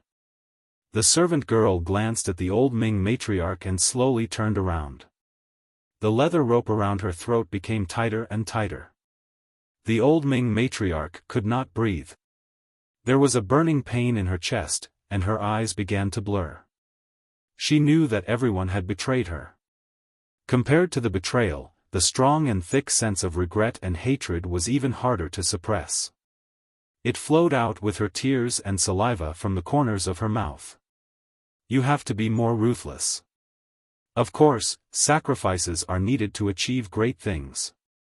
All the words rang out again in that instant, accompanied by the ringing in her ears before death, striking the old woman's heart. Her eyes bulged out and stared fixedly at her own son in front of her. Ming Qingda lowered his head and grabbed her hands without making a sound. Perhaps after a long time, or perhaps it was only a short moment, the chest of the old woman sitting in the grand chair, the old Ming matriarch who had secretly influenced and controlled Jiangnan for a dozen years, made a muffled sound. Her body abruptly went limp. Her legs drooped weakly under the chair and no longer moved. When one was old, one should rest. The Overwatch Council's search of Ming Garden did not proceed smoothly. Although no one dared to stop him, Deng Ziyu could already feel the anger in the eyes of the people in Ming Garden growing stronger and stronger. Furthermore, the guards and thugs watching him in the dark could pull out their weapons and charge at him at any moment. Searching the house did not have any gentle methods. Along the way, they overturned chests and cabinets, shouted harshly, and entered people's boudoirs. This appearance indeed had the aura of a vicious wolf. At the same time, it aroused the hostility of everyone in Ming Garden. However, Deng Ziyu was not worried. Commissioner Fan had him enter the garden, so he must have been confident. As expected, although the people in Ming Garden looked at him with loathing and hatred, no one dared to stop him. However, Ming Garden was too big. After searching for a long time, he had only searched half the area. He could not find any trace of housekeeper Zhou's whereabouts. I want to search the back garden, Deng Ziyu said to the young master of the Ming family, Ming Launcher, who had been by his side the entire time. No. Ming Launcher stared fixedly into his eyes and scolded, what exactly do you want to do? Do you really think the Ming family is so easy to humiliate? There were women and relatives living in the back garden. How could it be easy to search? Ming Launcher used this as a pretext and angrily scolded the Overwatch Council officials. However, Deng Ziyu's face was heavy. He refused to back down even a step. In his hand, he held the official document personally written by Fan Xian. On it was the seal of the imperial envoy. There was sufficient reason to search. Of course, he could not do it in the name of the Overwatch Council. He could only do it in the name of the Jiangnan Road Imperial Envoy. It had to be known that the Overwatch Council could not interfere with local government affairs and, particularly, could not arbitrarily judge civil matters. Today, they were playing a trick of selling dog meat under the sheep's head.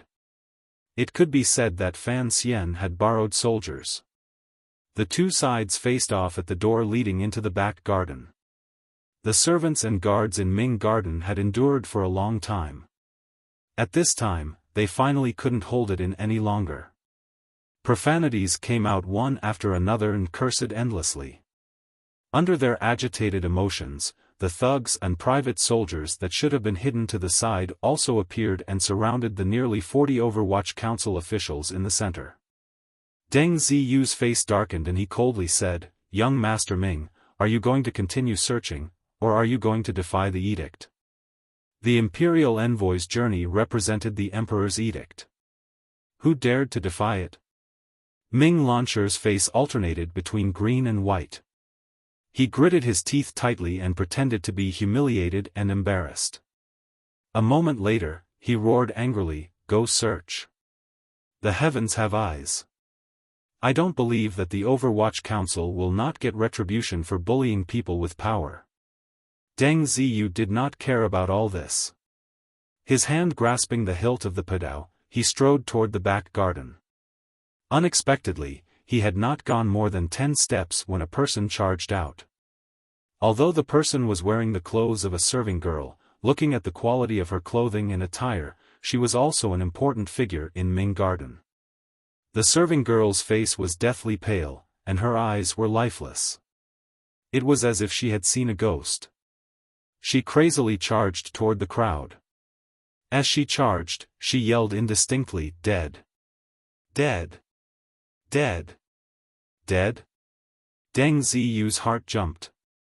He felt some kind of inauspicious omen. He furrowed his brows and stopped the serving girl. In a stern voice, he asked, "What happened?" The serving girl's face exuded the temperament of a noble family she usually cultivated. However, at this moment, she seemed to be in too much of a shock. It was completely miserable. She trembled for a long time and couldn't say a complete sentence. She could only tremble endlessly in front of Deng Ziyu. If Deng Ziyu had not held onto her arm, she would probably have collapsed to the ground long ago.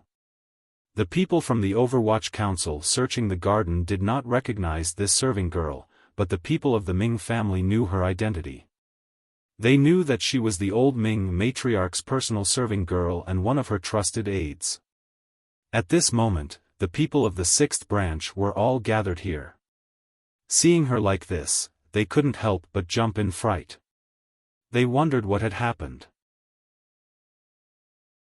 Ming Launcher anxiously snatched the serving girl from Deng Ziyu's hands and grabbed her by the collar. "What is it? Who died?" Deng Ziyu watched from the side with cold eyes.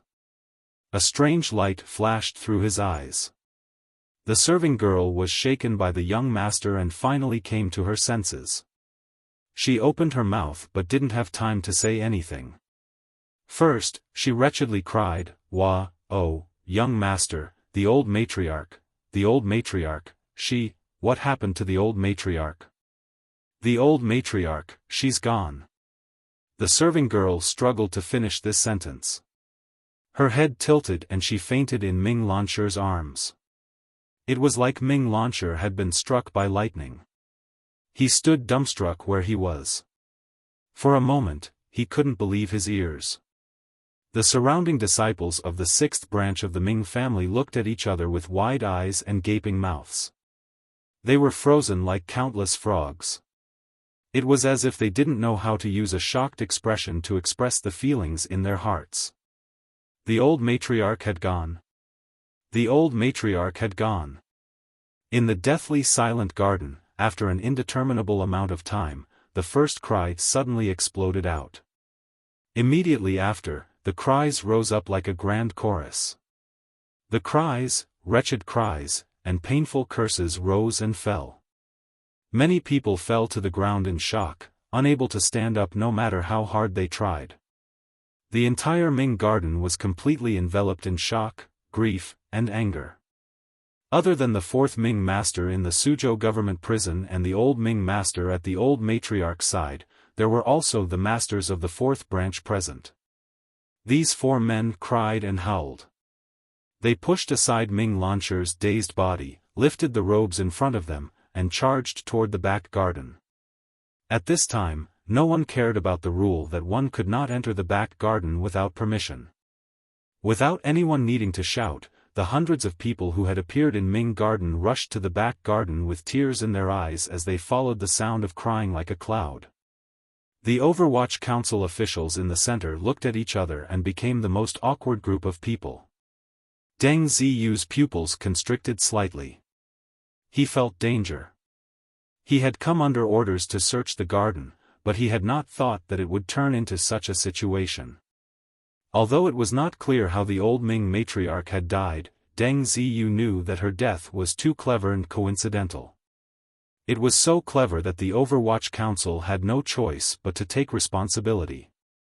In that instant earlier, he had seen Ming Launcher's expression out of the corner of his eye.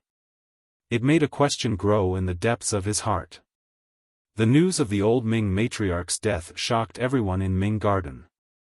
The guards all charged out and rushed to the side of the Overwatch Council people and surrounded them.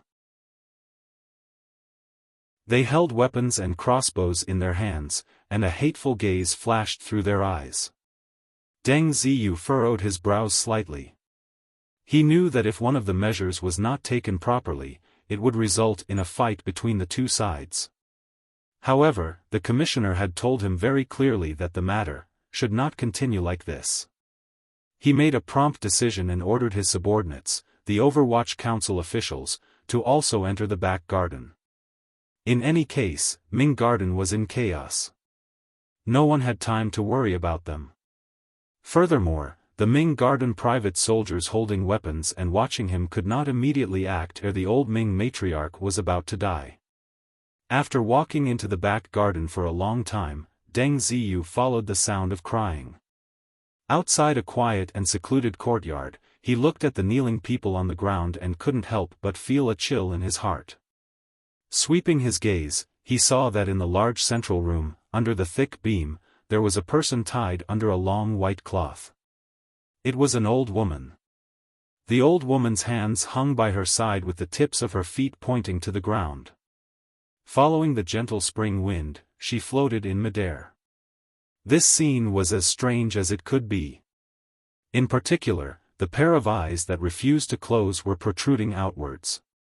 Her pupils were filled with the blood that had been forced out when she was dying. They were filled with hatred and unwillingness as they looked outside. Coincidentally, they were looking at the Overwatch Council officials outside the courtyard. Deng Ziyu was shocked by the gaze of these two dead people. He hurriedly turned his neck and gave an order for his subordinates to be on guard and prepare to break out at any moment. Crying filled the courtyard. The people on the ground knelt and cried blood as they kowtowed endlessly. The old Ming matriarch was completely dead. Ming Garden would certainly hold this debt on the Overwatch Council. At such an impassioned time, no one knew what would happen.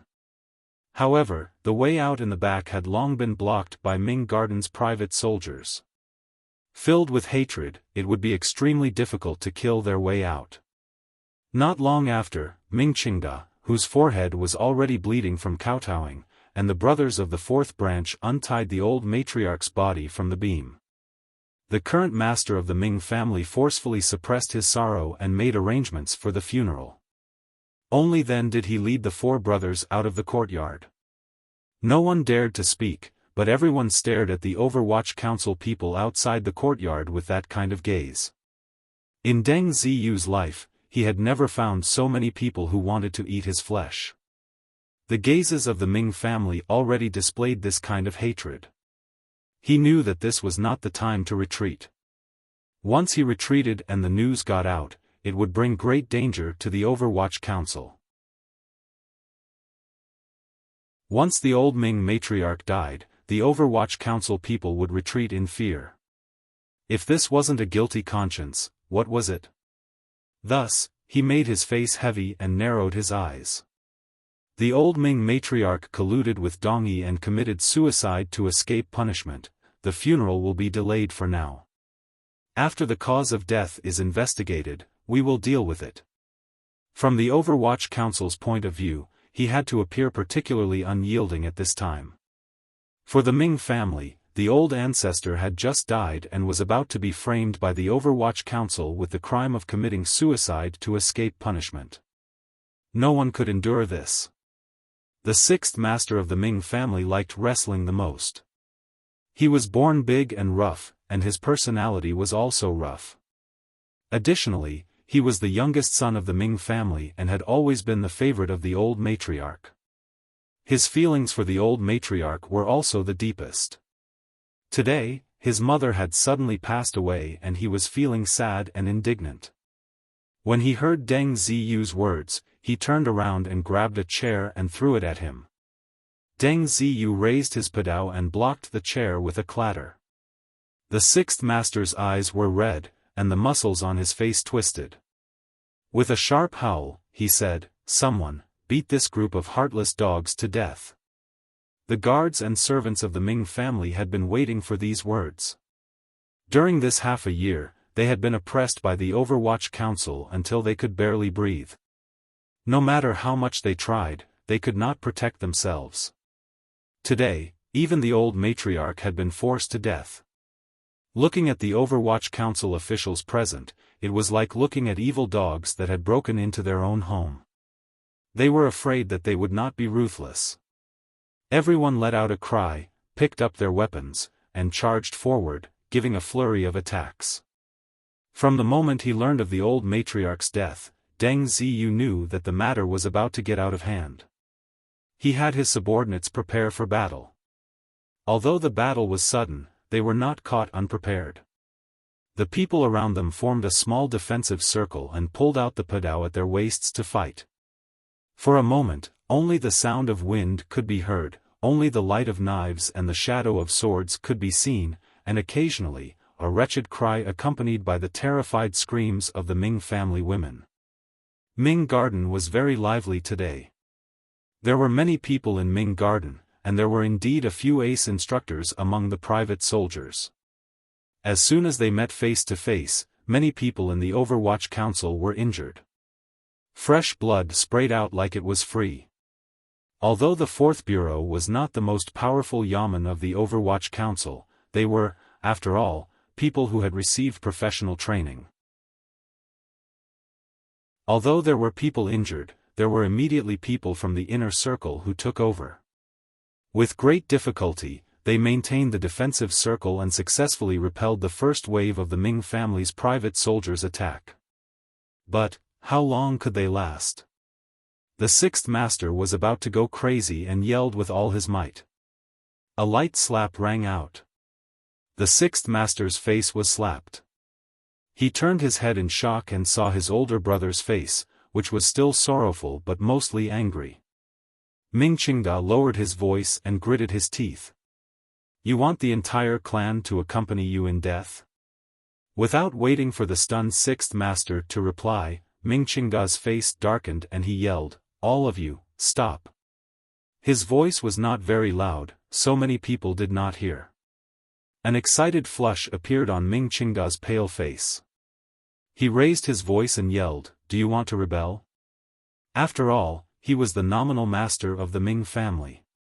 Particularly after the old Ming matriarch's death, the word "nominal" could be removed. Thus, with Ming Qingda's order, all of the Ming Garden thugs stopped and retreated. The crowd opened up a path. Ming Qingda walked coldly along this path until he was in front of the people of the Overwatch Council. The master of the Ming family looked coldly at Deng Ziyu like he was looking at a vicious dog waiting to die. Deng Ziyu did not show any weakness. He smiled coldly and said, "Master Ming, you asked a good question. Are you really preparing to rebel?" Ming Qingda's gaze carried a glimmer of desolation and disdain, but he still did not say anything. How could the Ming family respond at this time? Kill the 40 Overwatch Council officials in front of them? Then, without waiting for an edict from Jingdo, Xiaofan Jr., sitting in Suzhou, as well as Governor Shui, could mobilize troops at any time to destroy Ming Garden. But, they had forced his mother to death. All of this doubt and painful psychological struggle appeared on Ming Qingda's face and fell into the eyes of the Ming family and Overwatch Council officials. "Big brother!" The 6th master cried as he rushed to Ming Qingda's side. "Mother has been forced to death. We can't let these lackeys leave alive." After the people in Ming Garden gradually calmed down, they seemed to be able to understand the sadness and struggle in the old master's heart. The 6th master was no exception. However, the love between mother and son was deep. How could he endure this? The humiliation and pain you have inflicted on the Ming family. Ming Qingda's lips trembled slightly. His face was pale. He stared into Deng Ziyu's eyes and said, "The Ming family will return it tenfold. As for today, if you kneel and kowtow to the old matriarch to ask for forgiveness, I will let you leave the garden."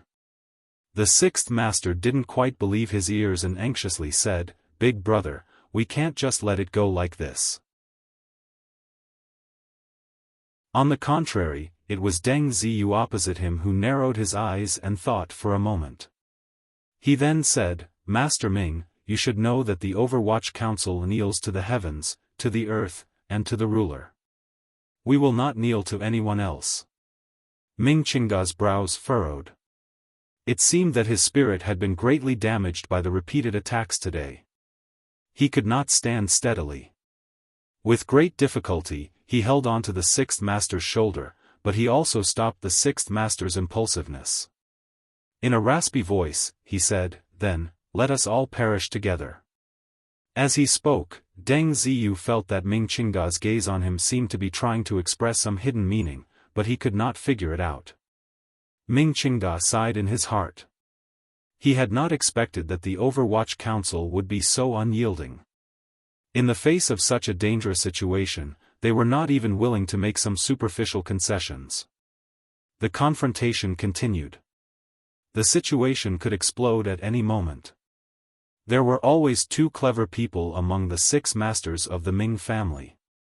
Seeing that the situation was not right and hearing their big brother's words of perishing together, they felt a glimmer of fear. As merchants, how could they have the right to perish together with the court? Throwing an egg at a rock, putting on such an appearance would not cause the rock to lose anything. Furthermore, he was not the old Ming matriarch's own flesh and blood. Why should he pay with his life? Thus, the second and third Ming masters surrounded him with impassioned and sorrowful expressions on their faces. They leaned close to Ming Qingda's ear and spoke quietly.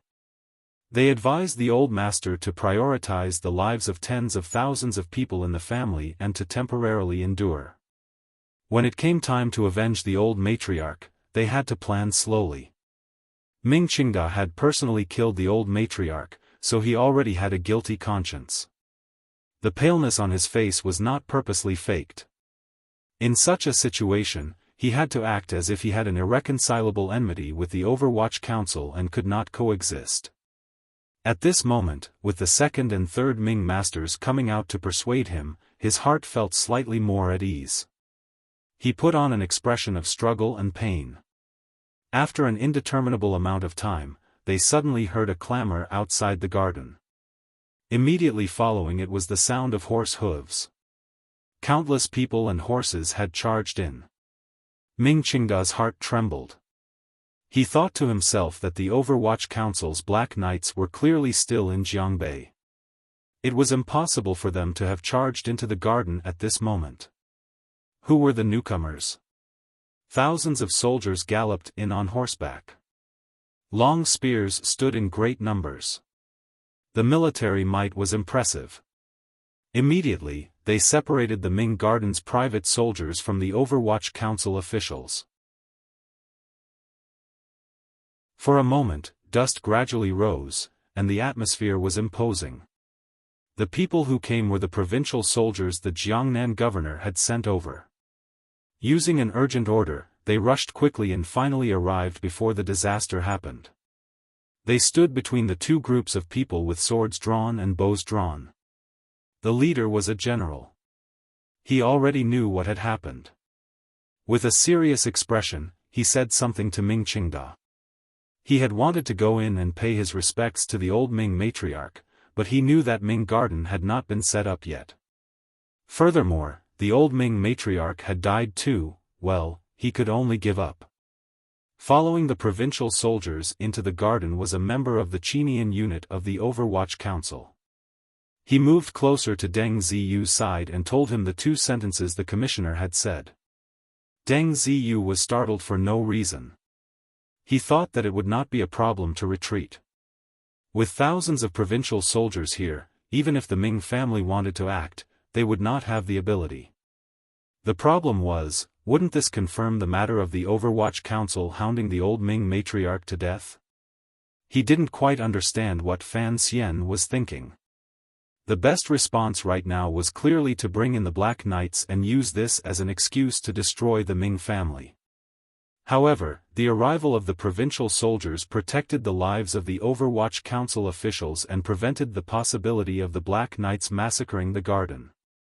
As for the cause of the old Ming matriarch's death that Deng Ziyu had long suspected, only the Suzhou government had the right to investigate. The Overwatch Council did not have this right. Furthermore, the government officials in Jiangnan were all people of the Ming family, so it was impossible for them to find any problems. Thus, he became more and more confused. How exactly did the commissioner arrange this? Were they still going to capture housekeeper Zhou? Were they going to allow this matter to continue developing like this? In the depths of spring, Suzhou was wrapped in silver. It was not snow, but it was colder than snow. Almost all of the Suzhou people wore mourning clothes. The snow-white strips of cloth were like icy imperial edicts, narrating the old Ming matriarch's benevolence and achievements toward the Jiangnan people. The news of the old Ming matriarch's death spread throughout Jiangnan in almost a night. The specific circumstances of her death were passed around from different people's mouths and became more and more bizarre. Regardless of which version of the news, the spearhead was pointed at the Overwatch Council. The anger of the people began to accumulate, but they could not find an outlet to vent it at the moment. The Overwatch Council Yamen had always been secretive, so there was temporarily no heroic scene of tens of thousands of people closing their doors to demand justice.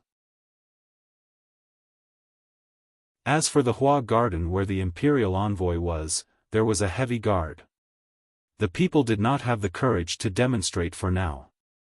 Thus, everyone could only wear mourning clothes and use the grief and anger on their faces and the bitter curses of the marketplace to express their silent protest.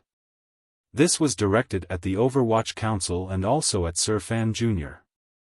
The old Ming matriarch's mourning hall had not yet opened, so the officials and nobles who had come from various places to offer their condolences were temporarily staying in Suzhou. All of Suzhou was enveloped in a cold atmosphere, completely different from the spring scenery around it. However, Fan Xian did not care about this. His skin was thick enough, his heart was black enough, and his spirit was strong enough to watch the scene of the city in mourning as if it were a movie from his previous life. As for the curses directed at him in the open and in the dark, he could completely ignore them. He sat on the top floor of the Suzhou branch of Xinfeng restaurant and was only worried about Haitang. That day, Haitang had gone to capture Mr. Zhou of the Juanshan conference for him and still hadn't returned. He didn't know if she was in any danger. Thinking of this, he couldn't help smiling self-mockingly. The only people in this world who could harm Duo were those great grandmasters. He picked up his bowl and slurped down a few mouthfuls of noodles. He sighed with satisfaction and then said, "Master Ming, I've been tricked badly by you this time." Ming Qingda knelt by his side and repeatedly kowtowed. In a fawning voice, he said, "Sir's thoughts are as agile as the long river, and your aura is as lofty as a mountain. How could you care about these little winds around you?" To be continued. If you want to know what happened after, please log on to www.cmfu.com. More chapters. Support the author. Support original reading.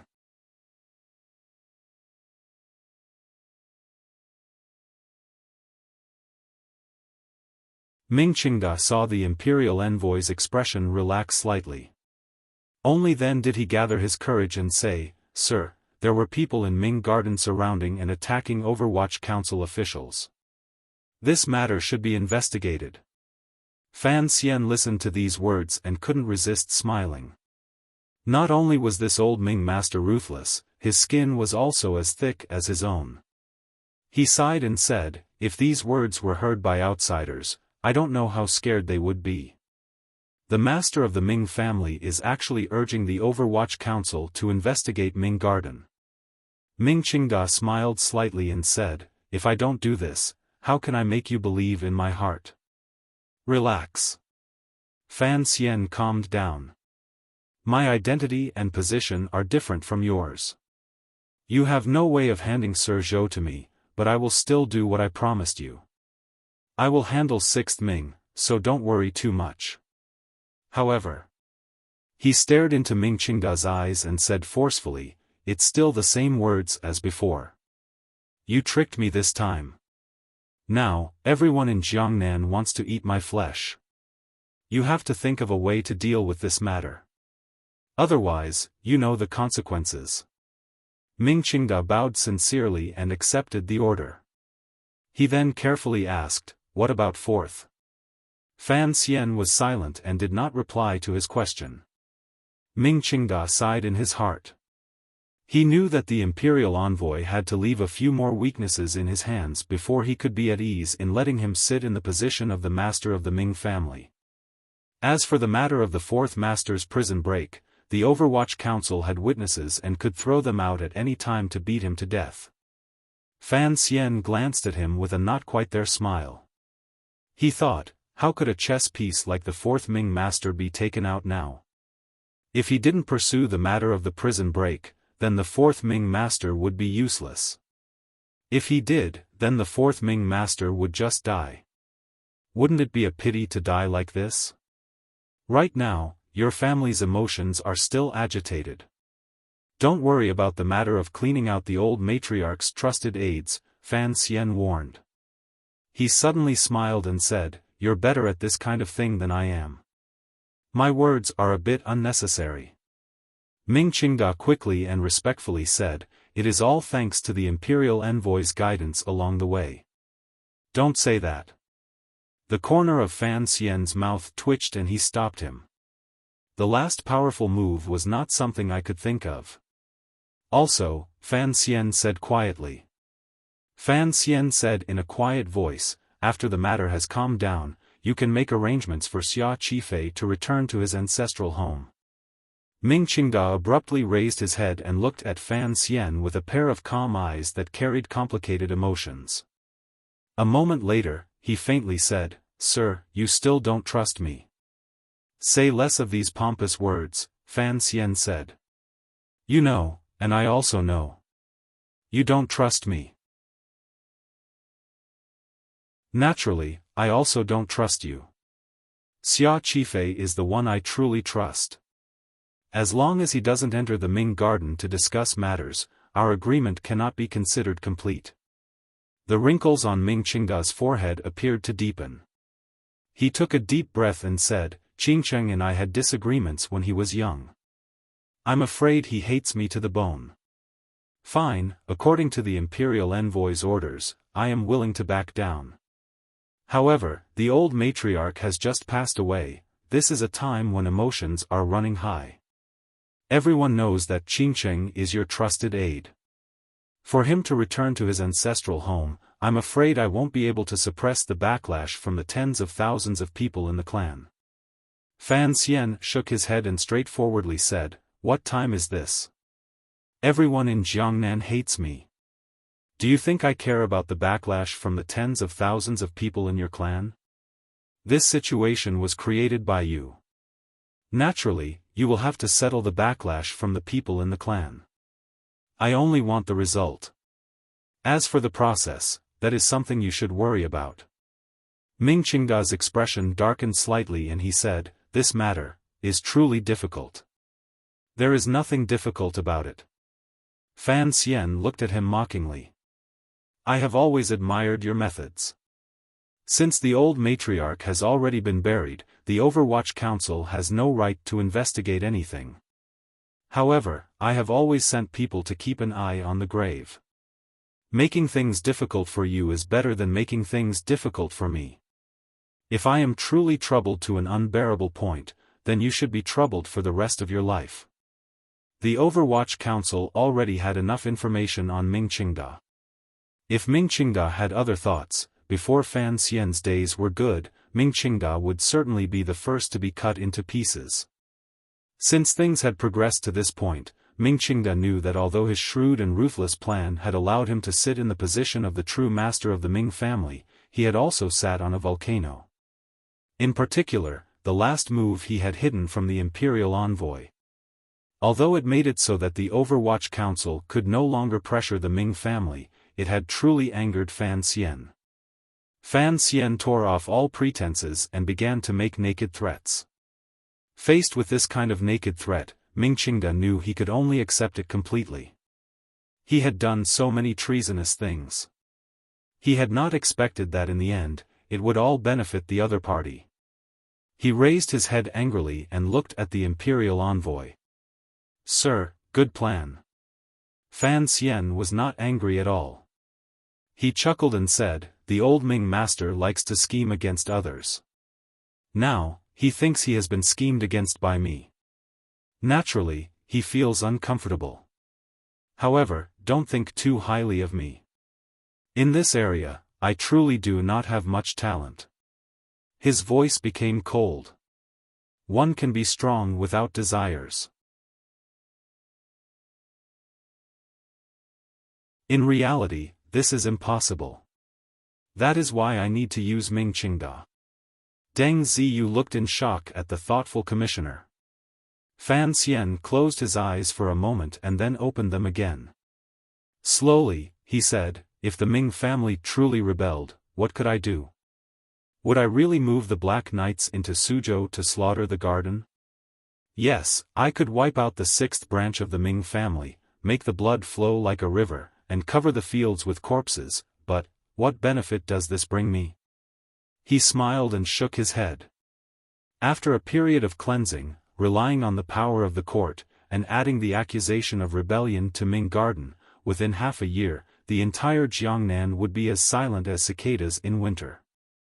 No one would dare to say anything. The court would smoothly take over the Ming family's enormous property. Everything would go according to the emperor's plan.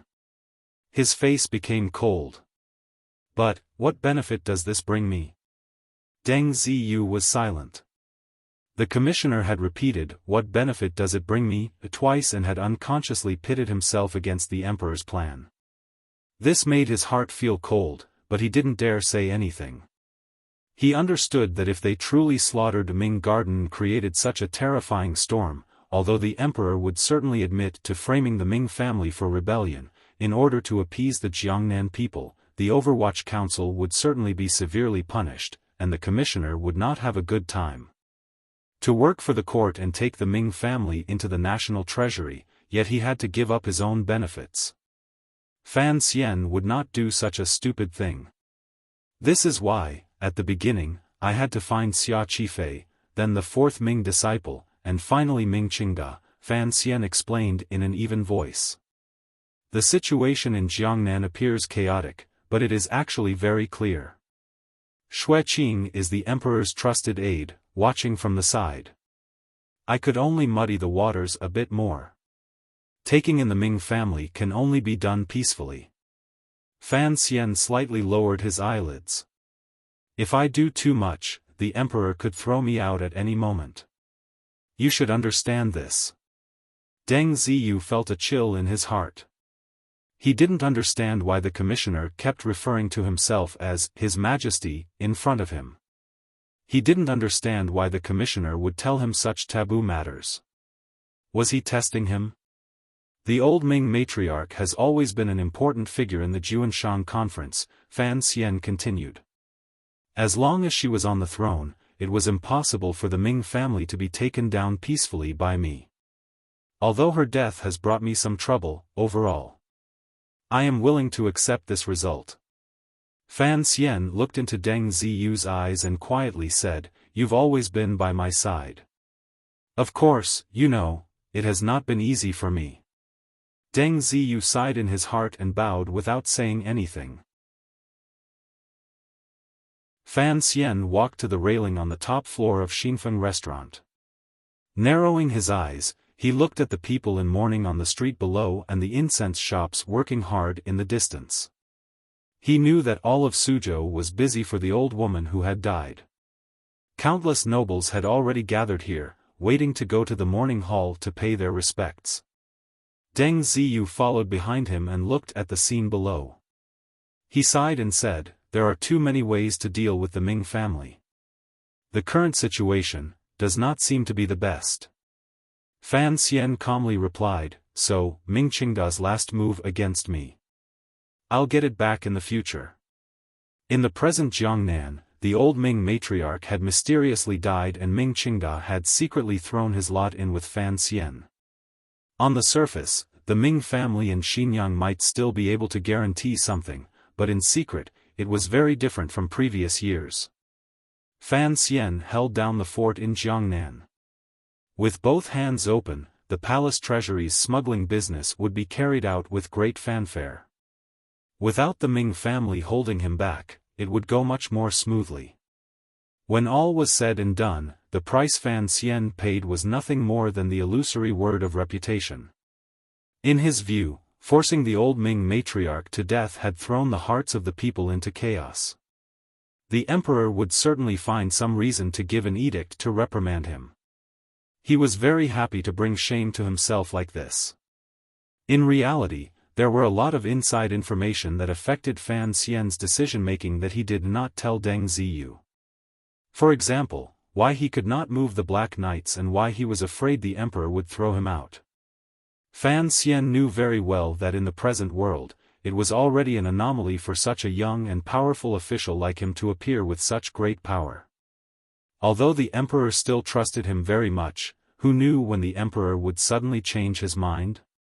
Judging from the Emperor's actions these years, he was a suspicious person. Thus, he had always watched him strictly to prevent him from getting involved with the military. Move the Black Knights into the province? Fan Xian smiled self-mockingly. Even if he used his but to think, he knew how many people would be afraid once such a ruthless method was displayed. The recent disturbance in the Ministry of Revenue in the capital made Fan Xian even more clearly see that before the Emperor made up his mind to eliminate the eldest princess power, he had already begun to be wary of the existence of the old Fan family. In Jingdo, the Emperor did not use the matter of the Ministry of Revenue's deficit to successfully force his father to step down. Who knew if the Ming family matter would be blown up and he would take away his power? The word power appeared simple, but it was like a drug. Once consumed, it was difficult to get rid of. Although Fan Xian was clear-headed, he could not bear to reduce the power in his hands. For one, he was used to the benefits of power. For another, in order to protect himself and others, he needed the power in his hands. Taking a step back in order to advance, he would first let his reputation be damaged. Deng Ziyu followed beside him and lowered his voice. Recently, the situation has been tense. Based on the 8th Bureau's opinion, perhaps you can condescend to offer a few sticks of incense. Given Fan Xian's identity as the imperial envoy, if he went to offer sacrifices to the old Ming matriarch, it could clearly ease the present situation. However, Fan Xian only shook his head with a cold expression and said, "There's no need." Deng Ziyu was slightly startled. He didn't understand why. Fan Xian extended his hand and pointed at the grief-stricken commoners in the street. In a quiet voice, he said, "Actually, the hearts of the people are not scary. What is scary are those who stand above the people and can use the hearts of the people. As long as I can satisfy those people, what the people think will not affect the overall situation." To be continued. If you want to know what happens next, please log on to www.cmfu.com. More chapters. Support the author. Support original reading. You're tuning into the Xiaofan's Wuxia Tales YouTube channel. Don't forget to subscribe and join us on this journey to catch the most captivating stories.